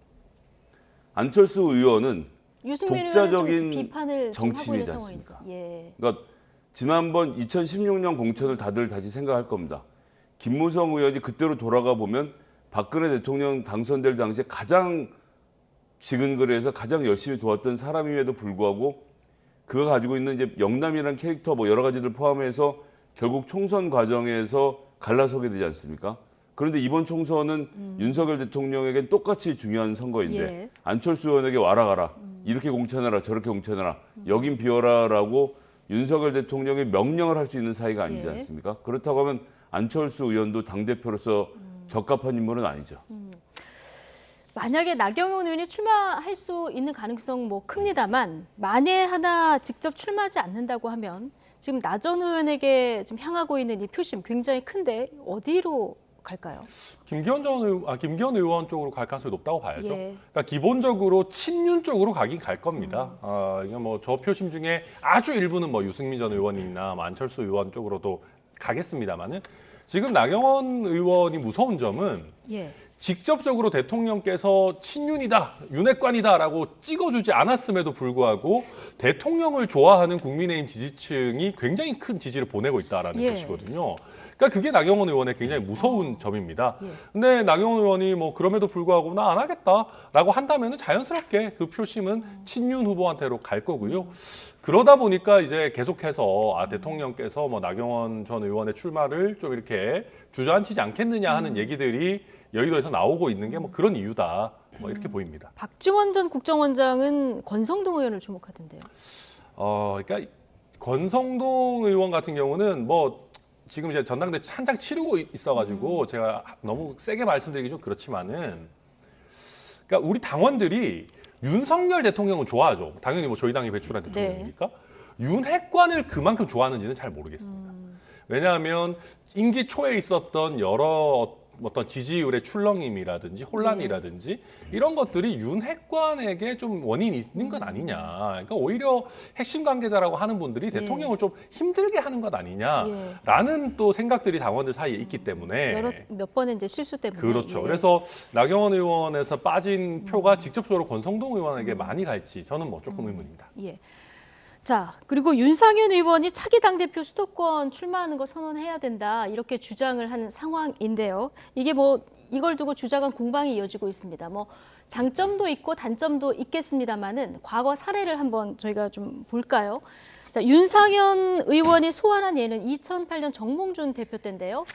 울산을 떠나서 서울 동작을로 출마를 해서 본인도 되고 서울 선거를 압승을 했다. 이 예를 지금 소환을 했고, 자, 김기현 의원은 뭐 이거 반대하고 있으니까요. 2018년 황교안 대표 때 예를 들었는데, 자, 서울 종로에 이제 떠밀렸다고 하는 게 맞습니까? 어쨌든 서울 종로에 나서서 출마를 하지 않으셨습니까? 그런데 그때 본인도 지고 서울 선거도 참패했다는 거예요. 그러니까 당대표가 전체 선거를 총괄을 해야 되는데 지역구에 험지에 나가게 되면 이걸 잘 총괄을 못한다. 이런 주장이 맞서고 있는데 어떻게 보십니까? 일단 우스갯소리 하나 하고 시작하면요. 제가 국회의원 재산 공개 확인해 보니까요. 김기현 의원은 옥수동에 아파트가 한 채 있으시고 권성동 의원은 개포동에 한 채 있으시더라고요. 그래서 수도권에 출마할 준비는 다 되어 있으신 분들이 아닌가라는 생각을 먼저 말씀드리고요. 꼼꼼한 분들이시네요. 꼼꼼하게 잘 준비해 놓으셨네요. 정몽준 의원 같은 경우는 기업인으로서 이미지가 있었기 때문에 울산에 국한되지 않았던 점이 고려가 되겠지만, 그런데 이제 여기서 봐야 될 건 윤석열 대통령의 의중입니다. 김기현 의원이 그럼에도 불구하고 당대표를 할 수 있다는 생각이 있는 것은, 게다가 사무총장을 부산에 있는 장제원 의원이 맡는다는 것이 본인들의 계획이잖아요. 울산과 부산. 그러니까 선거에서는 본인들의 계획이라고 추론을 하시는 거죠. 본인의 계획이라고 제가 이제 짐작해 보는 것인데, 그렇게 되는 것이 가능한 것은 선거에서 얼굴로 내세울 사람은 별도로 있다는 거죠. 그러니까 대통령 본인이 내가 이 총선 내가 책임진다라는 마음도 있으시고, 그리고 선거에 임박하면 선거대책위원회를 구성하는 과정에서 실질적으로 수도권의 민심, 여성, 청년의 민심을 틀어질 다른 사람을 데리고 올 테니 김기현 의원의 역할은 굳은 일하고 그다음에 당 정리하고 공천에서 잡음이 안 생기게 하는 일 정도까지만 역할을 준 것이라서, 김기현 의원이 뭐 울산에서 출마하든 서울에서 출마하든 김기현 대표의 얼굴을 가지고 총선을 치를 가능성은 윤석열 대통령의 구상에서 없지 않겠냐라는 것이 제 짐작입니다. 그렇군요. 자, 어쨌든 안철수 의원이 당대표 수도권 출마 여기에 이제 힘을 보태는데, 이제 앞으로 이 두 사람의 연대나 단일화 이 가능성도 궁금한데, 또 단일화 된다고 했을 때 파괴력이 얼마나 될지 이 부분도 좀 따져봐야 될 것 같습니다. 저는 뭐 그렇게 크지 않을 거라고 봅니다. 그러니까 이게 지금 이 이슈에 한정된 어떤 임시적인 동맹이지 뭐 어떤 제대로 된 연대라든지 뭐 단일화까지 갈 것 같지는 않고요. 그러니까 저도 대표가 수도권에 출마하냐 안 하냐 뭐 그렇게 중요하다고 생각하지 않습니다. 중요한 거는 수도권에 출마해서 먹힐 인물이냐인 거죠. 뭐 그러니까 그렇지 않습니까? 그러니까 뭐 예를 들면 원래 지역구가 수도권이라고 하더라도 지나친 강성 이미지, 뭐 지나친 뭐 강성 친박 이미지 뭐 이런 게 있으면 사실 뭐 좀 잘 안 될 수도 있는 겁니다. 그런 면에서 근데 이제 지금 안철수나 윤상현 두 분이 그나마 이게 띄우는 거는 어찌 됐든 수도권 선거라는 그 치열한 전장을 뛰어본 사람들이 좀 더 잘하지 않겠느냐라는 이슈 주도권을 가지고 가려고 하는 건데, 뭐 저 두 분 입장에서는 나쁜 화두는 아니고, 또 저희 당 입장에서도 지금 당대표 선거가 너무 뭔가 뭐 당심 막 이런 쪽으로 가고 있는데, 어찌 됐든 시선 자체를 수도권으로 돌리는 거, 뭐 이런 논의 자체는 전 바람직하다 그렇게 봅니다. 바람직한 화두다. 네.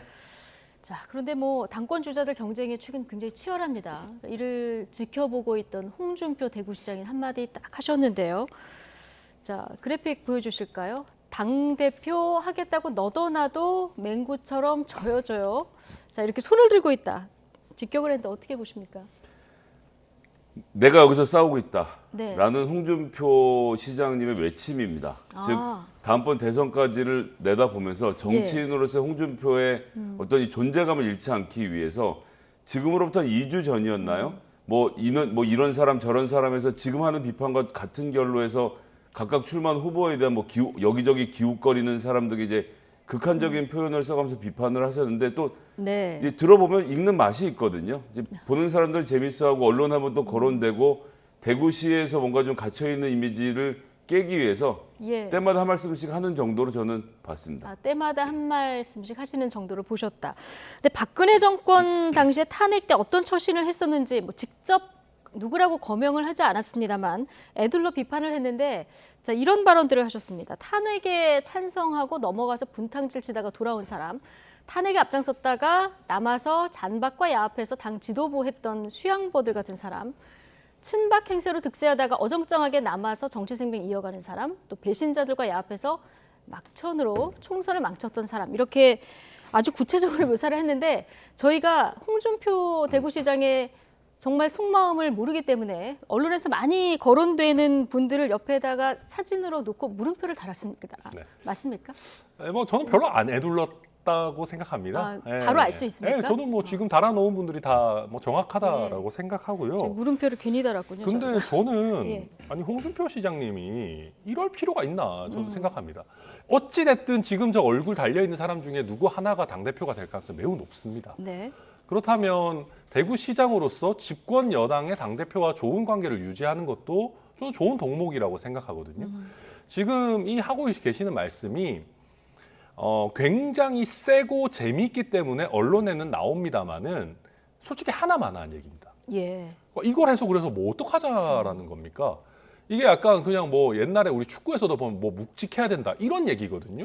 근데 그렇게 해서 구체적인 얘기는 안 나와요. 그래서 저는 굳이 미래 당대표와의 관계를 어떻게 보면 망치면서까지 이런 메시지를 발신할 실익이 도대체 어디 있는지 잘 모르겠고 예. 또 한 가지 돌이켜보면 이건 뭐 그냥 제 순수한 제 주관적인 감상입니다만은 홍준표 시장님도 당대표로 할 때 과연 그렇게 묵직한 캐릭터셨나 잘 모르겠어요. 그래서 아니 저도 제가 이제 국민의힘에 몸담고 있는 당원으로서 어찌됐든 저 사람 중에 한 사람이 저희 당대표가 될 건데 네. 저렇게까지 원색적으로 당대표를 깎아내릴 필요가 있나 네. 약간 저는 좀 안 좋게 뭐 그렇게 생각이 됩니다. 듬직한 당대표감 한 명도 안 보인다고 했는데 당대표 시절에 묵직한 당대표였나 지금 물음표를 던지셨어요. 어쨌든 홍준표 대구시장 입장에서만 볼 때 이분 중 한 분이 차기 이제 당대표가 될 수도 있는데 이렇게 비판을 하는 발언이 이제 도움이 될까 본 스스로에게 자, 이런 지적인데 어떻게 보십니까? 저는 존재감을 살리는 것은 도움이 된다라고 봅니다. 대구시의 시장을 한 것으로는 중앙정치의 이름을 낼 기회가 별로 없어요. 그리고 많은 시장들이 사실 얼마 전까지만 해도 경기도지사만 들어가도 무덤이라고 했거든요. 그런데 그런 와중에 지금 홍준표 시장은 어떻게든 계속 중앙 언론에 소환이 되지 않습니까? 이것은 이제 홍준표 대표가 갖고 있는 탁월한 능력인 거죠. 이거 자체를 뭐 전 무시할 수 없다라고 생각하고요. 이러니까 지금 현직 당대표가 뭐 미워할 수도 있겠지만 그래서 또 그런 감정을 드러내면 다음번에 더 찰지게 세게 때릴 거 아닙니까? 그러니까 뭐 이러나 저러나 좋은 관계를 만들어갈 수밖에 없기 때문에 네. 예, 저는 뭐 하실 수 있는 말씀이라고 생각합니다. 하실 수 있는 말씀이다. 최근에 그 당권 주자들 중에서 김기현, 권성동, 나경원 의원이 이제 이명박 전 대통령을 찾아갔다 이런 보도가 있었습니다. 뭐 신년 인사하러 가셨겠습니다만은 신년 인사를 넘어선 어떤 뭐 속내가 있었을까요? 아, 그렇겠죠. 당연히 가서 이제 이명박 전 대통령을 중심으로 한 정치인들과 또 그 지지자 세력의 마음을 얻고자 하는 것이 기본이고 가지 않아서 찍히는 것을 또 방지하는 효과도 있었을 것이라 보거든요. 다 갔는데 안 가는 사람이 딱 있으면 그 사람은 거기서 딱 찍히는 이런 것들이 있을 테고 이번 윤석열 정부의 또 특징 중에 하나가 이명박 정부 시절에 기용됐던 인사들이 재기용이 많기 때문에 어쨌거나 친이계가 좀 전반적으로 포진해 있는 상태라는 점을 고려하면 뭐 고육지책이라고 일단 생각해 두겠습니다. 정말 이명박 대통령이 이제 사면이 되긴 했지만 이분이 정말 국민의힘의 미래의 어떤 조언을 얻을 만한 그런 대통령이었는지에 대해서 당대표들이 속으로는 어떻게 생각하시는지가 궁금하긴 하네요. 예. 자, 이 방문이 효과가 있을지와 적절성 여부 어떻게 보십니까? 효과 자체는 뭐 그렇게 큰지는 잘 모르겠습니다. 잘 말씀해 주셨는데요. 여의도에서 맨날 하는 얘기가 그런 겁니다. 잘 되게 하기는 어려운데 안 되게 하기는 쉽다. 예, 그러니까 예를 들면 뭐 이명박 전 대통령 같은 경우는 원래 그렇게 팬덤이 있거나 뭐 당내에 아주 공고한 세력이 있거나 이런 스타일이 아니거든요. 뭐 물론 예전에 이제 MB계 뭐 친이계 아주 잘 나갈 때는 뭐 그런 게 있었습니다만은 당장 저희 당심에 미치는 영향도 뭐 그렇게 크지는 않을 겁니다. 뭐 그럼에도 불구하고 사실 뭐 하루 신년 인사 드리러 가는 게 그렇게 힘든 일은 아니니까 네. 가가지고 뭐 이렇게 좀 덕담 듣고 혹시 모를 마이너스를 예방한다 뭐 정도라고 보시면 될 것 같습니다. 예. 뭐 성내는 또 이유는 다르겠습니다만은 이재명 대표를 비롯한 민주당 지도부도 새해 벽두 전직 대통령들을 찾았죠. 김대중 노무현 두 전직 대통령 묘역 참배에서 문재인 전 대통령도 예방을 했는데요. 자, 당시 영상이 공개됐습니다. 이 장면 함께 보고 오시죠. 서로 소통하지 않는 정치를 하는 게 얼마나 그게 위험하고 국민들을 힘들게 만드는지를 지난 1년간 실감을 이렇게 했을 텐데 계속 이제 그런 하는 게 너무 이제 안타깝게 생각이 되죠. 이재명 대표님도 중심으로 당이 또 혼일일체 하나가 돼서 올해는 더 이제 각별한 노력을 해야 되지 않을까 싶습니다. 정부 여당이 못하는 몫까지. 자, 소통하지 않는 게 국민을 힘들게 만든다는 걸 실감하게 된 1년이다. 자, 이런 표현이 있는데요. 신년사에서도 현 정부를 이제 비판하는 발언이 있었었는데 이거 뭐 윤석열 정권 비판했다 이렇게 보면 되나요? 네, 그렇게 봐야 되겠죠. 그런데 이제 문재인 전 대통령 잊혀지고 싶다고 하지 않으셨습니까? 이거 전혀 잊혀지고 싶은 분의 어떤 행동은 아닌 것 같고요. 그러니까 저는 그렇게 생각합니다. 물론 전직 대통령도 우리 국민의 한 사람이고 정치적인 표현의 자유가 있으시겠죠. 그런데 1년 돌아보면요. 2022년의 경제 상황이라는 것 아니면 지금 우리가 뭐 마주하고 있는 양극단화된 정치 환경, 소통되지 않는 이런 여야의 관계 이게 하루아침에 생긴 일이겠습니까? 예. 그럼 윤석열 정부가 들어오자마자 딱 해서 마법처럼 기존에 있던 모든 좋았던 것들이 사라지고 우리 경제도 엉망이 되고 우리 정치도 엉망이 됐을까요? 그렇지 않거든요. 국정이라는 것은 우리 정치 문화라는 것은 이어지는 겁니다. 심지어 또 까놓고 얘기하면 2022년의 상반기 한 4월 30일까지는 본인이 대통령이셨어요. 그럼 본인은 이런 거에 대한 아무런 책임이 없습니까? 그러니까 저는 이런 말씀이야말로 오히려 좀 전직 대통령을 그나마 좋게 기억하려고 하는 보수 진영 지지자들을 더 힘들게 하는 일이다. 예. 저는 좀 굳이 저렇게 말씀을 하실 필요 있나 안타깝게 생각합니다. 예. 이재명 대표를 중심으로 당이 혼연일체가 돼야 된다 이런 얘기도 하셨는데요. 지금 사법 리스크가 좀 현실화되고 있는 이런 상황에서 당의 결속력이 취재를 해보시면 좀 어느 정도나 됩니까? 그러니까 지금 현재 뭐 조홍천 의원도 오늘 얘기를 했습니다만 실제로 당내에서 이재명 대표가 리스크를 갖고 있다고 생각하는 의원들의 그룹이 상당히 존재하는 것도 현실입니다. 뭐 한 3, 40명 그룹 정도의 그룹이 만들어진 건 맞는데 이것도 좀 잘 봐야 되는 것이 지금 현재 성남 FC 건으로 의원들이 뭐 걱정을 하거나 우려를 하는 것은 아닙니다. 오히려 이제 대장동과 관련된 본료에서 문제가 정말 생겼을 경우에 뭐 이건 간단하지 않습니까? 김만배라는 인물로부터 시작해서 정진상 혹은 이재명 대표로 직접 뇌물이 전달되는 과정이 있었다라고 한다면 이건 뭐 어떻게 할 수가 없는 노릇일 테니까요. 지금 검찰은 그런 증거가 있다라고 말을 하면서 그런 혐의가 있다라고 말하면서 300명이 넘는 수사 인력을 동원해서 이렇게 열심히 하고 있는데 결국은 성남 FC 건으로 와 있고 또 다음번에 보니까 대장동은 뇌물을 못 다루고 배임으로 또 가려고 하는 움직임들을 보이고 있지 않습니까? 이런 상태이기 때문에 민주당 내에서 속에서 여러 가지 우려들은 있지만 이것이 전선이 그어지고 반대를 하는 기류까지 넘어간 상태는 아니라고 보여집니다. 그러니까 지금 당장 소환 요구를 받은 성남 FC 건 말고 대장동에 대한 우려가 당내에서 좀. 그러니까 대장동의 사건이 뭐 검찰의 주장대로 드러난다면이라는 전제가 있는 건데 지금 저 성남 FC 건은 국민들이 보시기에도 두산이 낸 돈으로 뭐 어떻게 돼서 성남 시민들이 기뻐했으니까 이재명이 유죄라고 말한다는데 법리적으로는 모르겠으나 국민들 정서상에는 그래서 뭐 이재명이 뇌물을 받았다는 거야 뭐야 이렇게 좀 되어 있는 상황이기 때문에 저 문제를 가지고 당내에서 내분이 생기거나 지금 뭐 연초부터 내려간 저런 과정들에 대한 이제 과도한 해석 아니 그러면 안 가면 안 가는 대로 왜 문재인 대통령을 안 찾아간 얘기가 당연히 나오지 않겠습니까? 뭐 당연히 민주당의 지도자라고 한다면 김대중 대통령 묘역 참배하고 봉화마을 갔다가 양산 들러서 올라오는 것은 그냥 정해진 코스고 네. 전직 대통령도 당원의 한 사람 입장에서 당이 당대표를 중심으로 단결해서 잘했으면 좋겠다라는 말씀도 그냥 됐고, 새해 덕담 정도이기 예. 때문에 이것에 그렇게 큰 의미를 부여할 필요는 없다고 생각합니다. 예. 저는 큰 의미가 부여되는 현실이 이재명 리스크인 것 같아요. 이게 너무나 당연한 행보인데 의미가 부여된다. 그렇죠. 예를 들면은 지금 문재인 전 대통령 안 만났으면 저 봐라 사법 리스크 있으니까 문재인 대통령도 안 만나준다 이렇게 될 거고요. 만나러 가서 이제 뵙고 뭐 훈훈하지 않습니까? 훈훈해도 저 봐라 저 방탄의 전직 대통령까지 동원한다 이렇게 되거든요. 그러니까, 네.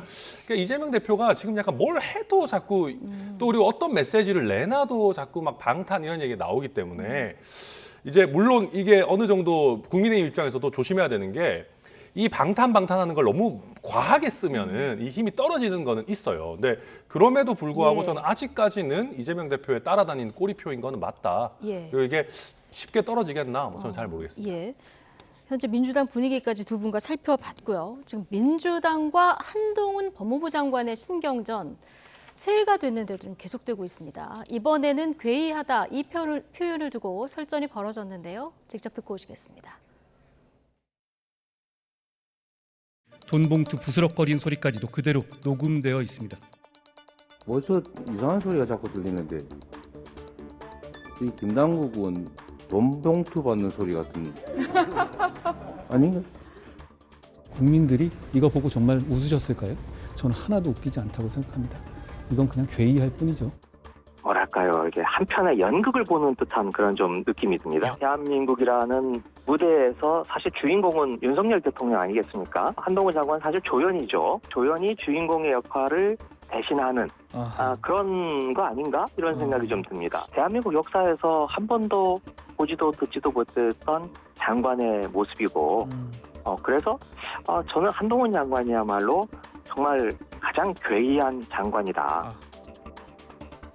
네, 지금 서로 괴이하다 이렇게 얘기를 하고 있는데 장관 발언을 소재로 상황극을 벌이면서 이제 조롱한 민주당을 비판하는 분도 있고요. 또 매번 현안마다 이렇게 부딪히는 장관을 비판하는 목소리도 있는데 어떻게 보십니까? 그러니까 저 연극무대가 원래는 대통령실 정문 앞에 만들어져 있었죠. 그 연극무대가 잘 사용되다가 MBC와의 충돌 이 과정에서 폐쇄가 돼버리지 않았습니까? 그러고 나서 도어 스태핑이 없어졌고 그날의 어떤 주요 뉴스를 공급하던 주요 원천이 하나 사라졌는데 그다음에 이제 기자들이 한동훈 장관에 갔는데 매일 아침에 보통 이제 장관들이 꼭 필요한 말이 있을 때 한마디 네. 정도만 하고 나머지는 발언을 안 하거든요. 그럼 이제 네. 뉴스가 안 되니까 넘어가는데 한동훈 장관이 매일 아침 도어 스태핑만큼의 충격을 줄 수 있는 거듭 야당에 대한 공격적인 발언들을 네. 내놓으니까 기자들이 자꾸 관심을 가지게 되고 그러다 보니까 대통령이 하던 국민 소통을 지금 한동훈 장관이 이어서 도어 스태핑하는 것처럼 돼버렸습니다.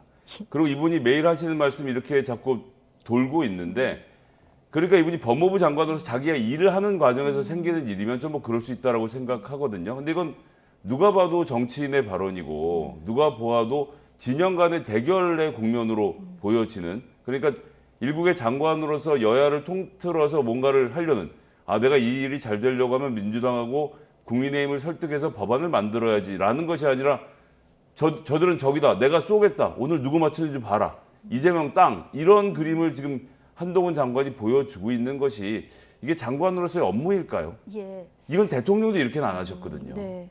두 분 다 관심을 받는 분이다 보니까 말이 나올 때마다 기자들이 자꾸 이제 또 반응을 물어보다 보니까 이게 계속 또 꼬리를 무는 이런 측면도 없잖아 있는 것 같은데 대한민국이란 무대에서 주인공은 윤석열인데 조연이 주연을 대신하는 것 같다 이런 김의겸 의원이 이런 지적을 했거든요. 예, 뭐 대한민국이라는 무대 주연은 국민인데 우리 정치권에서는 아무도 그렇게 생각 안 하는 것 같고요.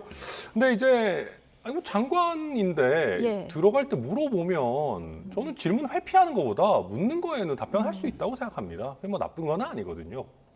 그러니까 지금 이제 이 괴이하다라는 얘기도 한동훈 장관 본인에 관한 거예요. 그러니까 예를 들면 한동훈 장관과 아무 상관없는 정쟁인데 여야가 싸우고 있는데 갑자기 한동훈 장관이 참전하고 이런 건 아니거든요. 이제 본인이 체포동의안 제안 설명을 하는 과정에서 이제 뭐 돈봉투 소리니 뭐니 이렇게 나오니까 하는 것 같고요. 그러니까 저는 이게 어찌 보면 한동훈 장관의 복이라고 생각합니다. 복이다. 네. 예. 저는 이제 민주당 내에 이 한동훈 선거대책본부가 계속적으로 가동이 되고 있다. 네. 그리고 지금 이렇게 되면은요, 민주당에서도 한동훈을 놓을 수가 없어요. 왜냐하면 한동훈을 때려야지 장사가 되거든요. 언론에도 많이 나오고 지지층에서도 좋아합니다. 근데 그렇게 되면 반대로 한동훈이라는 사람의 존재감이 계속 높아지거든요. 네. 그게 이제 앞으로 한동안 이제 지속이 될 걸로 보이고요. 이제 김우겸 의원 얘기 중에 제가 뭐 다 동의하기 어렵지만 제일 동의하기 어려운 지점 하나만 꼽자면은 네. 한동훈 장관이 가장 괴이한 장관이다 이렇게 마무리를 했지 않습니까? 예. 이거는 저는 정말 사실이 아니라고 생각합니다.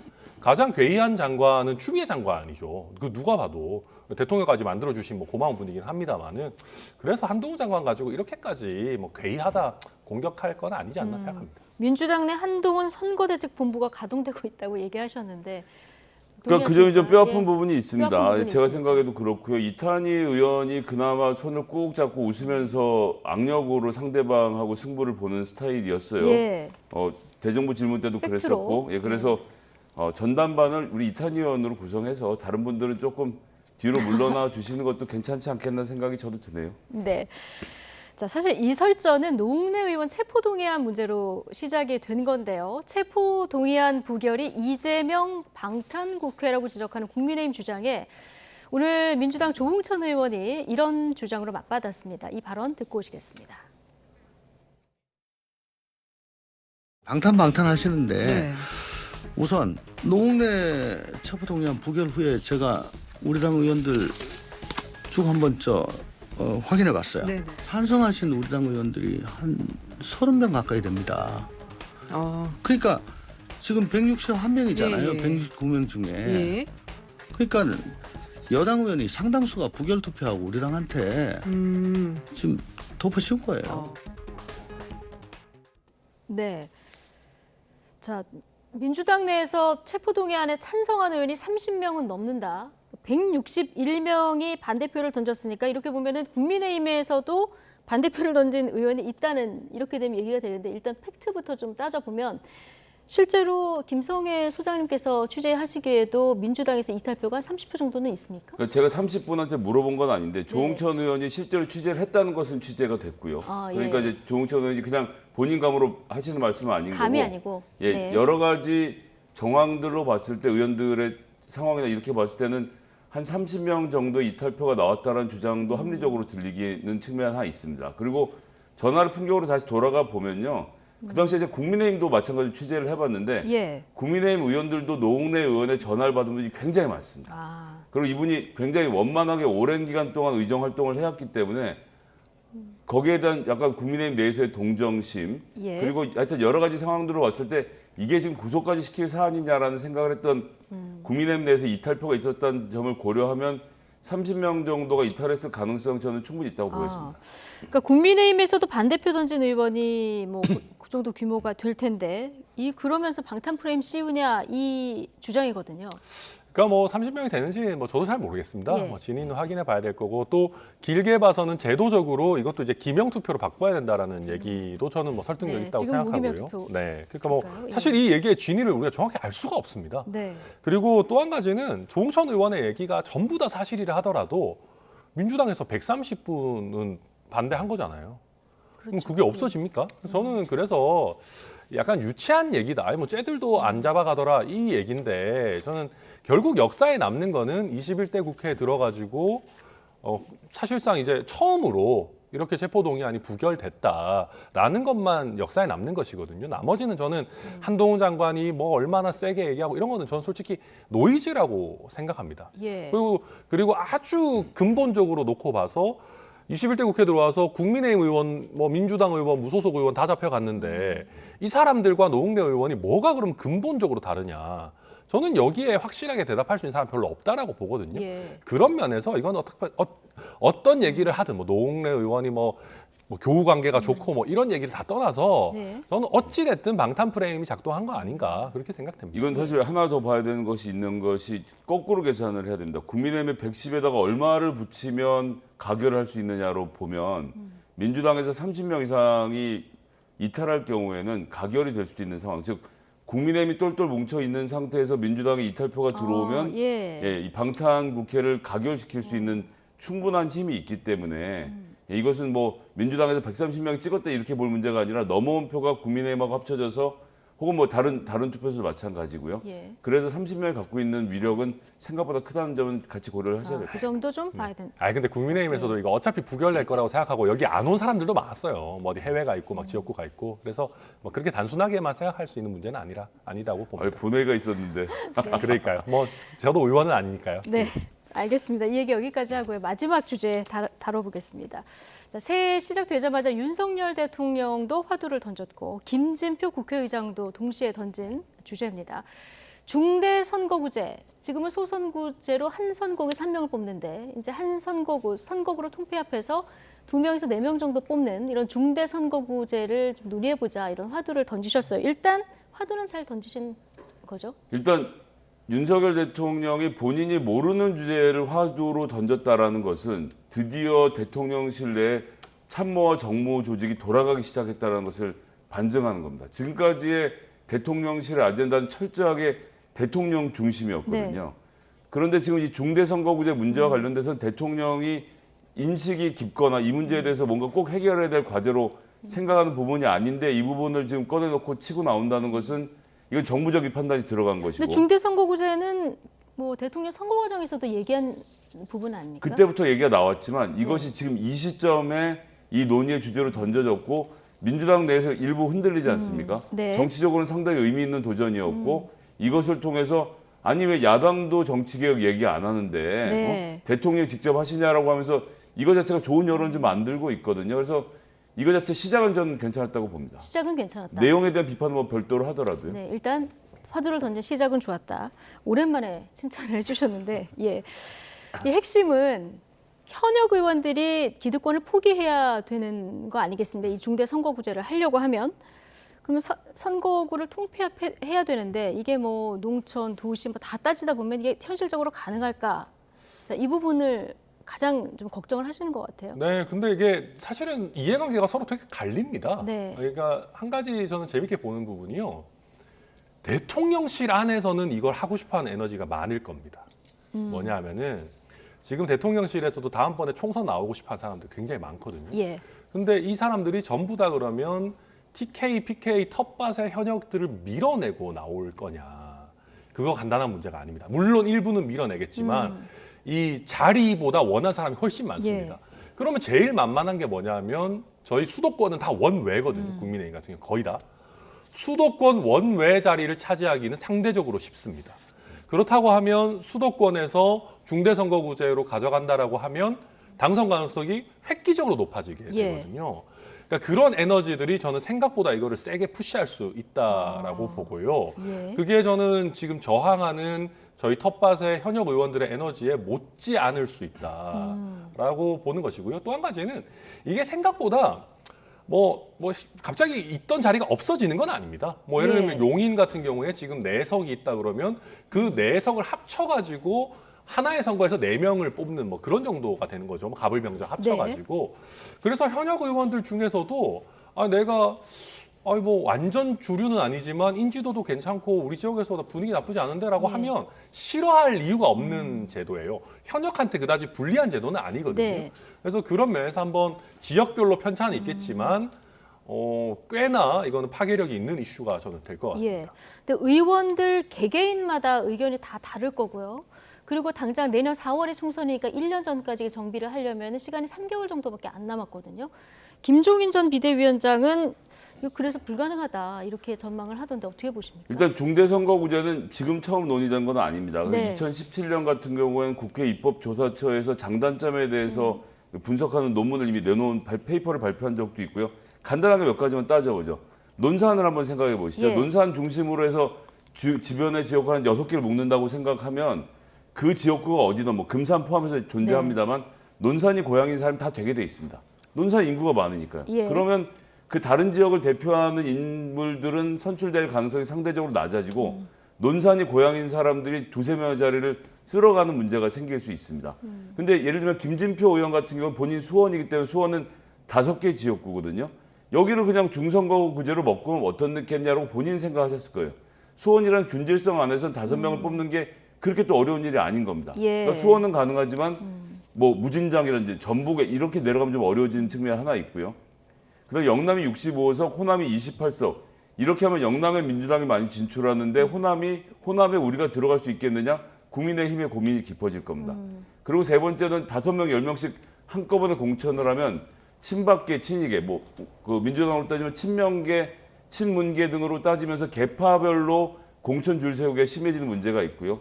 한 6명을 뽑는 지역구 같으면 정당이 3개면 18명의 후보를 선택해야 되기 때문에 유권자들의 피로도가 높아지는 것도 단점이 있기 때문에 마냥 중대선거구제가 좋은 제도라고 할 수 없는, 제가 뭐 부정적인 것을 중심으로 해서 설명을 드렸습니다만 이렇게 때문에 논의를 충분히 해봐야 되는 문제고, 사실 이 논의를 하려면 87년 체제를 정치적으로 바꾸는, 즉 예를 들어서 대통령 중임제라든지 포함해서 개헌 논의를 함께 해야지 딱 선거구제 하나만 놓고 지금 고민한다. 이거는 조금 범위가 작아 보입니다.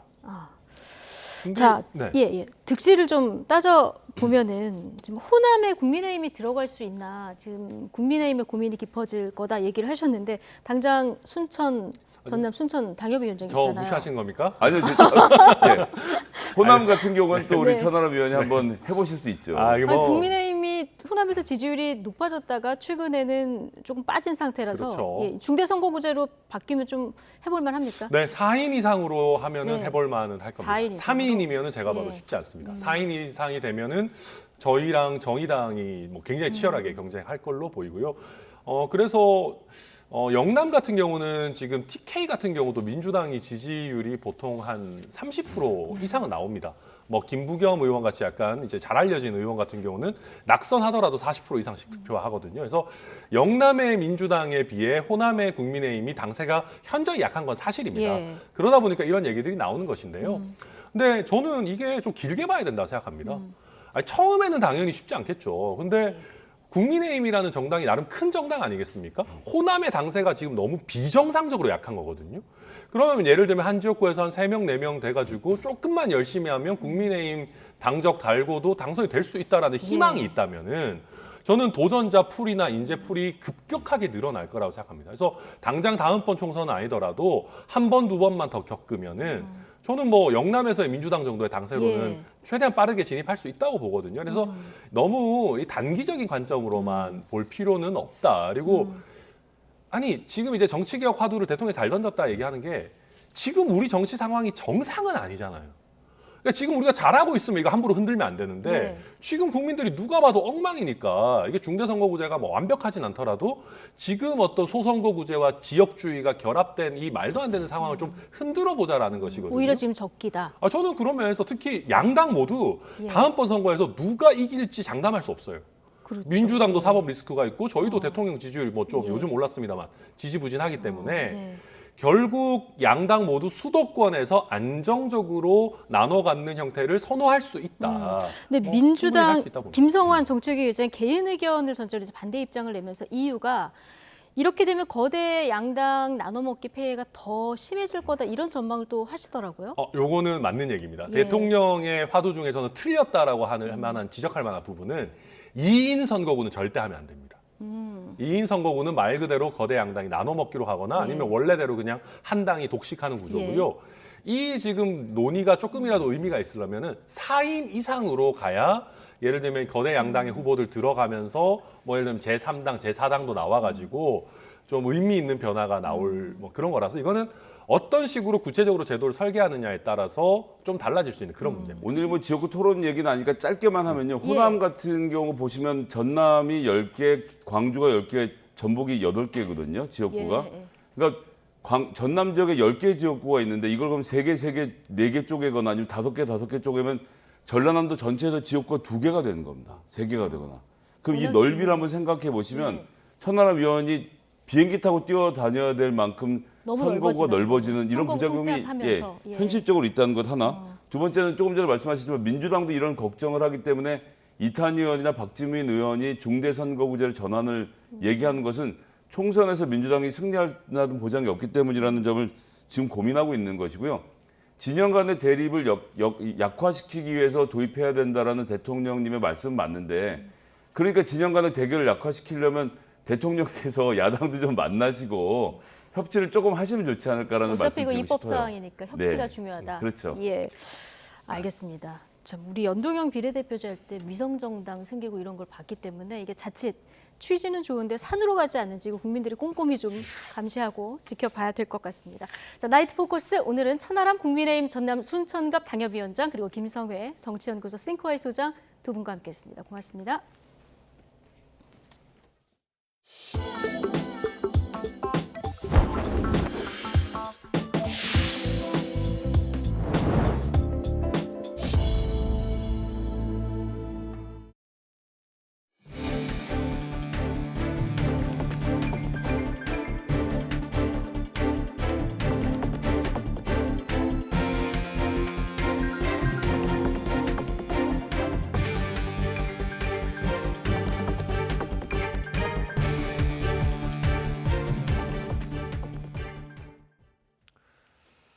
국토교통부가 올해 주택시장 안정과 주거약자 복지 구현을 위해서 부동산 시장에 내려진 과도한 규제를 정상화하고 공공주택을 본격 공급하겠다고 밝혔습니다. 국토부는 오늘 2023년 핵심 추진과제 5가지를 발표하면서 전매 제한 기준을 완화하고 실거주 의무와 중도금 대출 상한 기준을 폐지하는 방안 등을 공개했습니다.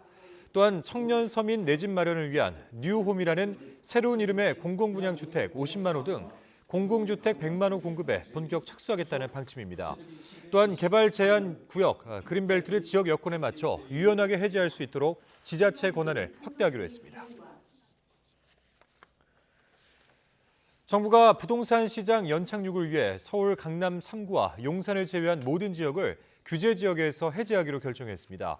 현재는 서울 25개 구와 경기도 과천, 성남 수정구와 분당구, 하남, 광명이 규제 지역으로 지정돼 있습니다.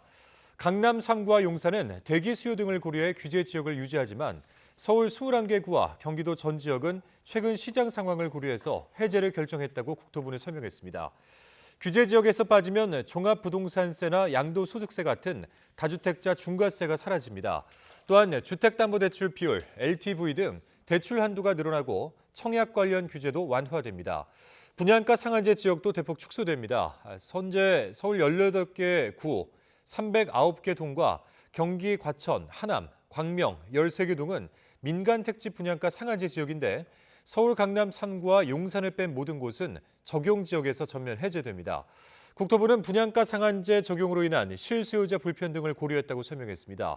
위 조치들은 관보 개제가 완료되는 목요일 0시부터 효력이 발생합니다. 윤석열 대통령이 오늘 국무회의를 주재하고 노동, 교육, 연금 등 3대 개혁을 위한 구체적 방안을 주문했습니다. 윤 대통령은 특히 노조회계의 투명성 강화나 건강보험제도 정상화 등을 속도감 있게 추진하라고 강조했습니다. 윤 대통령의 국무회의 발언 준비되어 있습니다. 들어보겠습니다. 이제는 우리 사회 곳곳에 숨어있는 비정상적인 폐단을 바로잡고 노동, 교육, 연금 등 3대 개혁을 강력하게 추진해 나가야 됩니다. 지난 국무회의에서 말씀드린 노조회계의 투명성 강화, 건강보험제도의 정상화, 국가보조금 관리체계의 전면 재정비 역시 속도감 있게 추진해 가야 합니다.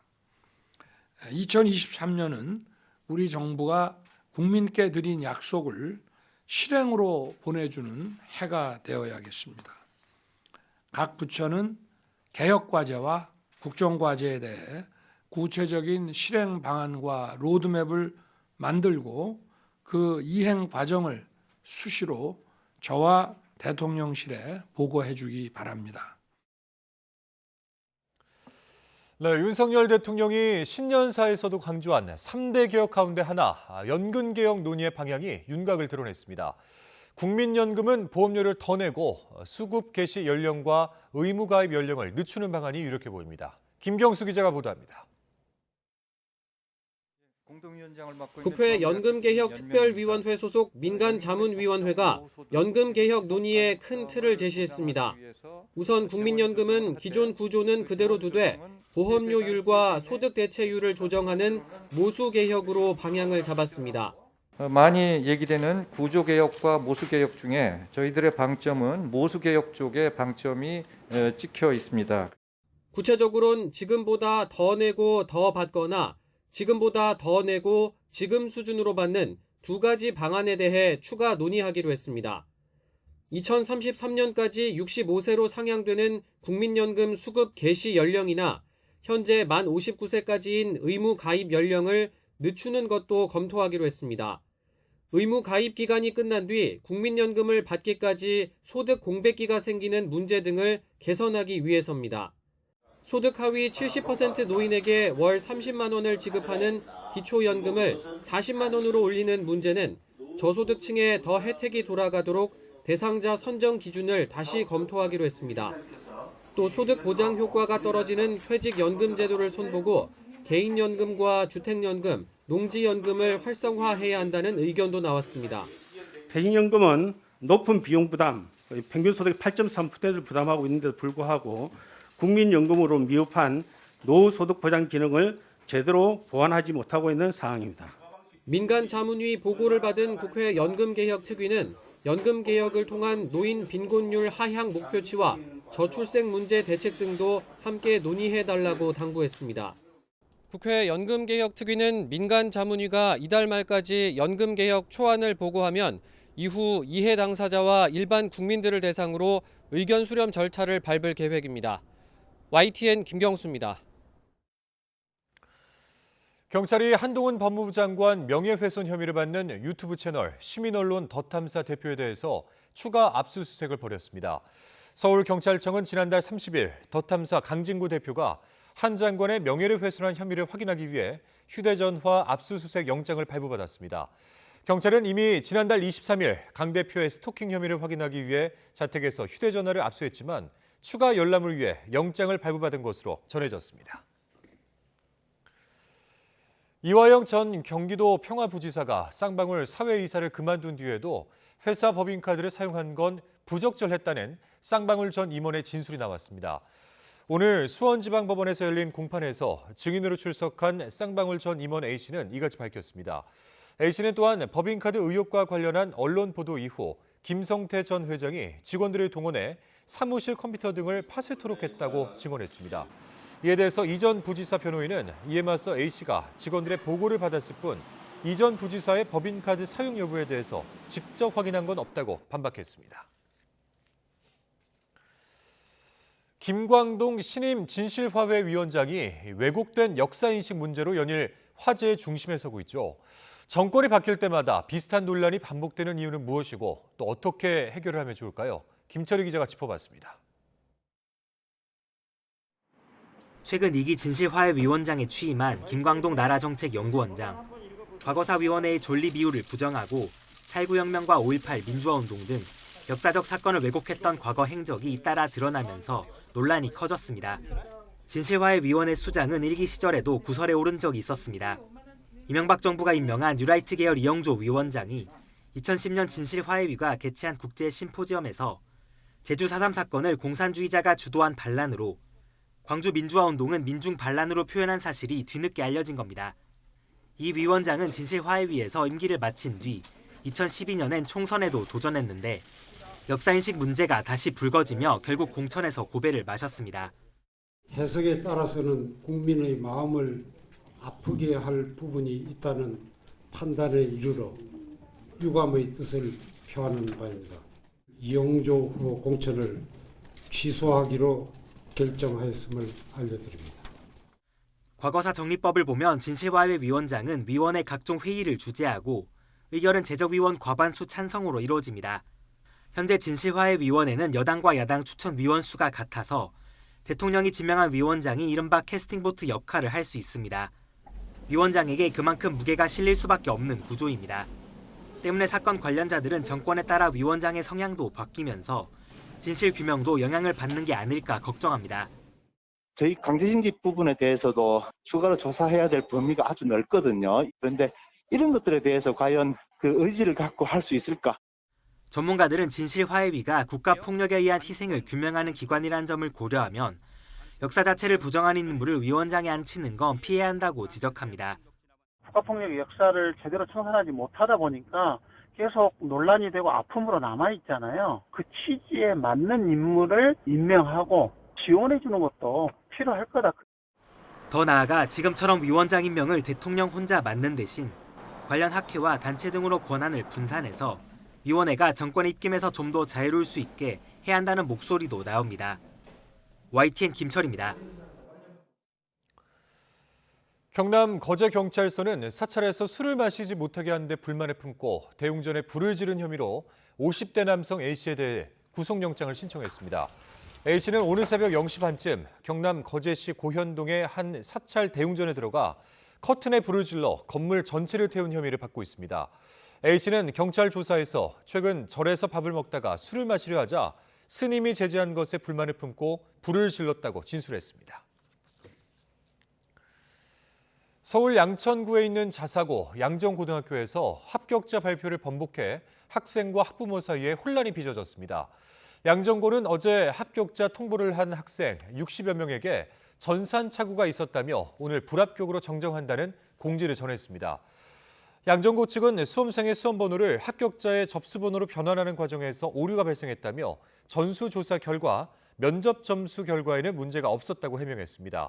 그러면서 수험생의 합격과 불합격이 뒤바뀌게 돼 사죄의 말씀을 드린다고 밝혔습니다.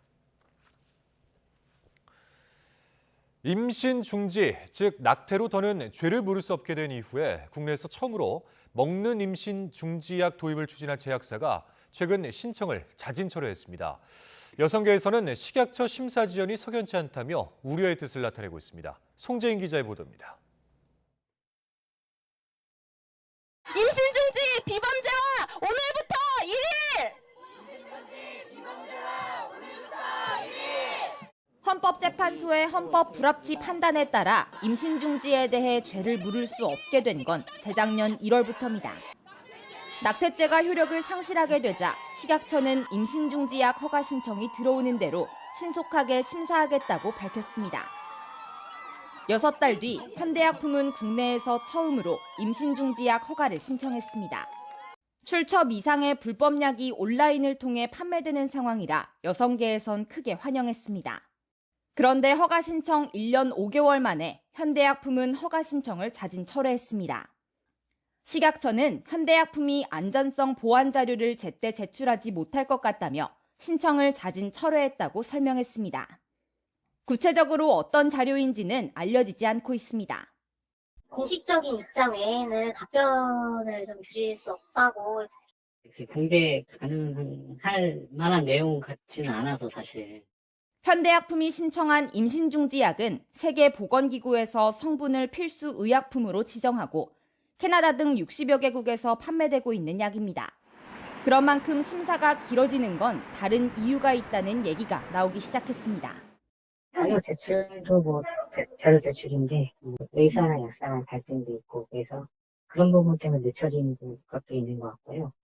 당장 여성계에선 식약처가 자세한 심사 경위를 공개해야 한다고 촉구하고 나섰습니다. 검토가 뭐가 필요했고 그것을 과연 현대약품이 아니면 식약처는 자체적으로 알아볼 수가 없었는지 어떻게 유통할 건지 이런 체계들을 좀 같이 세워나가는 과정에서 약물의 도입을 준비해야 되는데 그런 과정들을 전혀 적극적으로 나서지 않으면서 일단 제약회사에만 책임을 돌리고 있는 것도 문제라고 보고 있고요.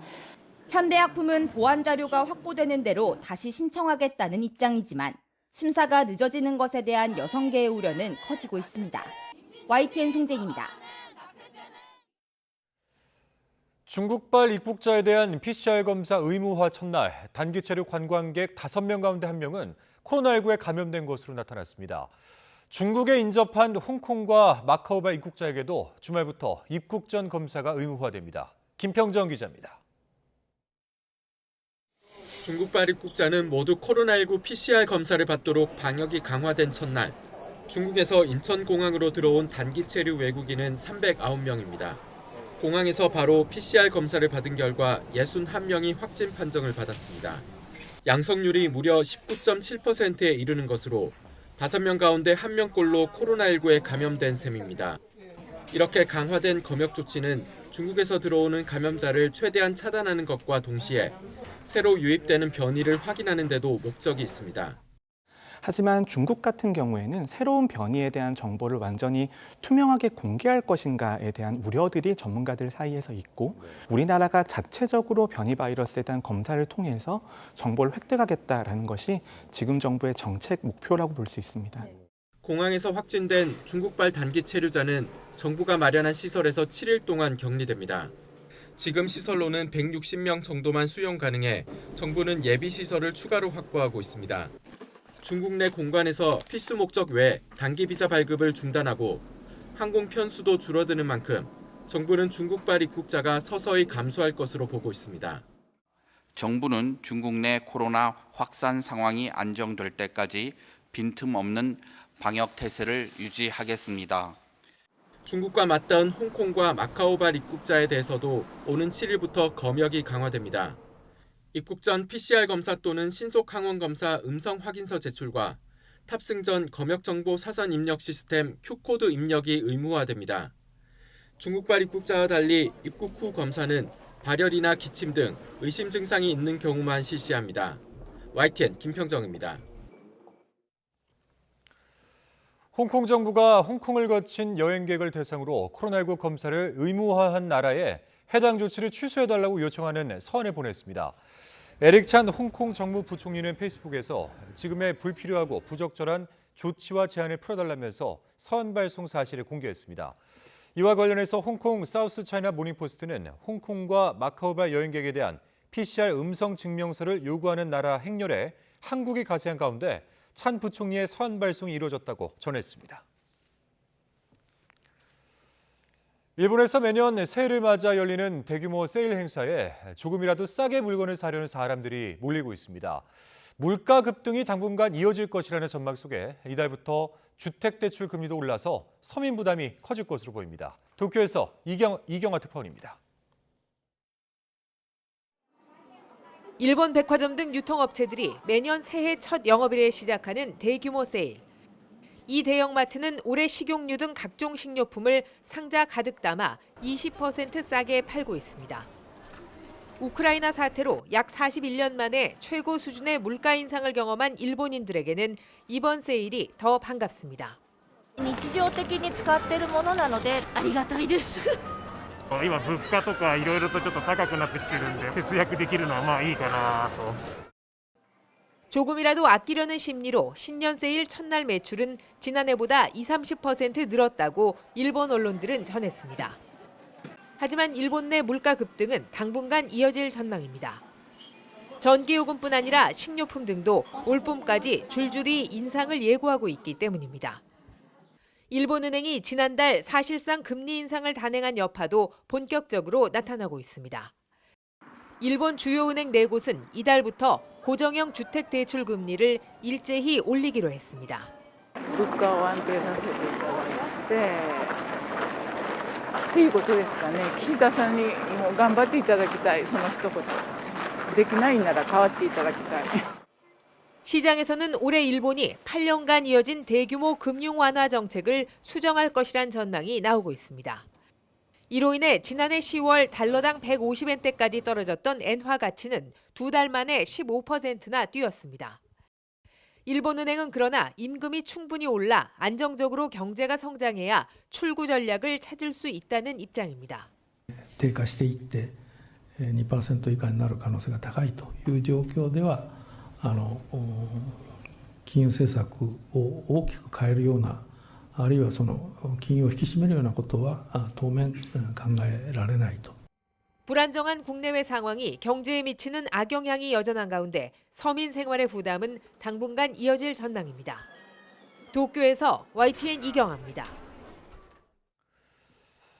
새해 중국에서는 폭죽 허용 문제로 여론이 뜨겁게 달아오르고 있습니다. 중국 당국이 오랜 풍속 가운데 하나인 불꽃놀이를 금지하면서 일부 지역에서는 공안 차량을 뒤집어버리는 등의 반발이 잇따르고 있다고 합니다. 베이징에서 강정규 특파원이 전해드리겠습니다.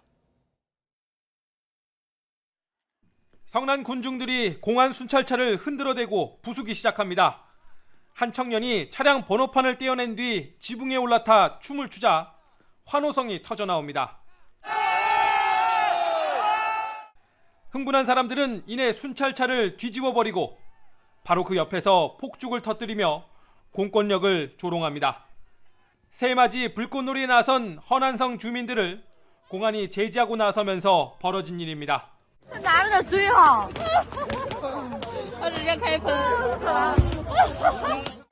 같은 시간 주변 정저우시의 한 놀이공원에선 환불 시위가 벌어졌습니다. 자정에 맞춰 불꽃놀이를 하기로 했다가 당국의 금지로 갑자기 취소했기 때문입니다.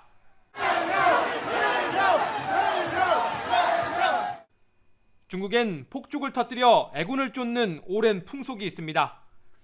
그러나 시진핑 집권 이후 안전사고 방지와 환경보호 명목으로 제한을 걸기 시작하더니 지난해 1월 베이징을 비롯한 전국 각지에 전면 금지 조치가 내려졌습니다. 그런데 채 1년도 못 가서 제로 코로나 폐지에 따른 재개방 분위기 속에 일부 지역이 폭죽 금지 조치를 풀었습니다. 찬반 여론에도 다시 불이 붙었습니다. 因为过年本来也是一个传统的习俗，我觉得这个还是有必要继承和恢复的吧。我还是赞成这个继续禁吧。对，这环境污染，而且噪音确实非常严重。 일각에선 폭죽을 소재로 그동안 억눌린 불만이 터져나온 거란 분석도 제기됩니다. 중국에서 폭죽 사용이 가장 많은 음력설, 춘제 연휴까지 논란은 더 뜨거워질 전망입니다. 베이징에서 YTN 강정규입니다. 산림청이 경북 안동의 야산에서 이색 시무식을 했습니다. 소나무 재선충병 방제가 이루어지는 곳인데 산림 재난에 대한 적극적인 대응을 선포하는 자리였습니다. 김진두 기자가 보도합니다. 나무 조각을 가르자 그 안에 숨어있던 하늘소의 유충이 드러납니다. 소나무 에이즈로 불리는 재선충병을 옮기는 매개충입니다. 재선충에 감염된 소나무는 잎이 누렇게 변하며 죽어갑니다. 이런 나무들을 잘라 산 아래로 옮긴 뒤 파쇄기에 넣어 잘게 부숴 소각해야 재선충병 확산을 막을 수 있습니다. 올해 소나무 재선충병은 역대 최악이었던 지난 2014년을 넘어설 것으로 우려됩니다. 2014년도에 218만원의 가장 큰 피해를 입었고 그 추세를 감안한다면 현 시점에서 방제를 제대로 하지 않았을 경우 240만 원까지 갈 수 있다고 볼 수 있고요. 산림청이 경북 안동 재선충병 특별 방제 현장에서 시무식을 연 이유입니다. 재선충병뿐 아니라 산불과 산사태 등 산림 재난의 대응도 강화합니다. 조직을 새로 만들고 6,500여억 원의 예산도 확보했습니다. 산림재난 방지법 제정을 추진하고 재난 상황에서 주민을 강제로 대피시킬 수 있는 주민 대피 명령제도 법제화할 계획입니다. 기후변화로 우리 산불 등 산림 재난이 지금 연중 발생하고 또 대형화되고 있습니다. 올 한 해 동안 우리 산림청과 유관기관이 산림 재난 방지에 총력을 기울여 나가겠습니다.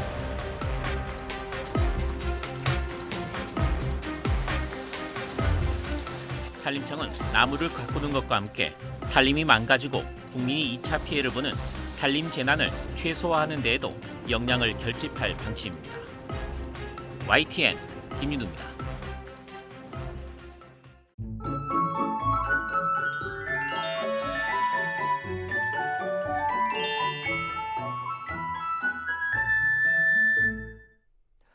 내일도 예년보다 추운 날씨가 이어집니다. 중부와 경북 내륙에 한파특보가 계속되는 가운데 서울 아침 기온이 영하 7도까지 떨어지겠고 철원은 영하 16도까지 곤두박질하며 무척 춥겠습니다.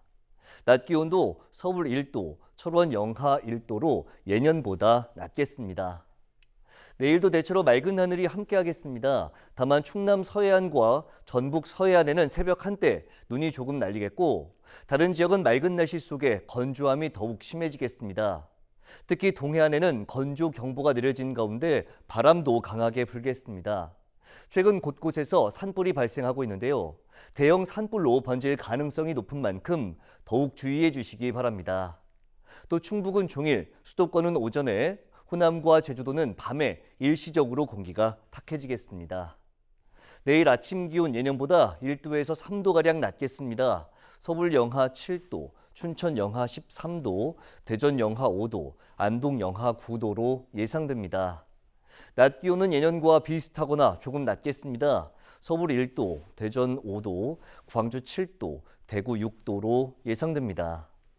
강추위는 모레 낮부터 누그러지겠고 절기 소환인 금요일 밤에는 전국에 비나 눈이 내릴 전망입니다.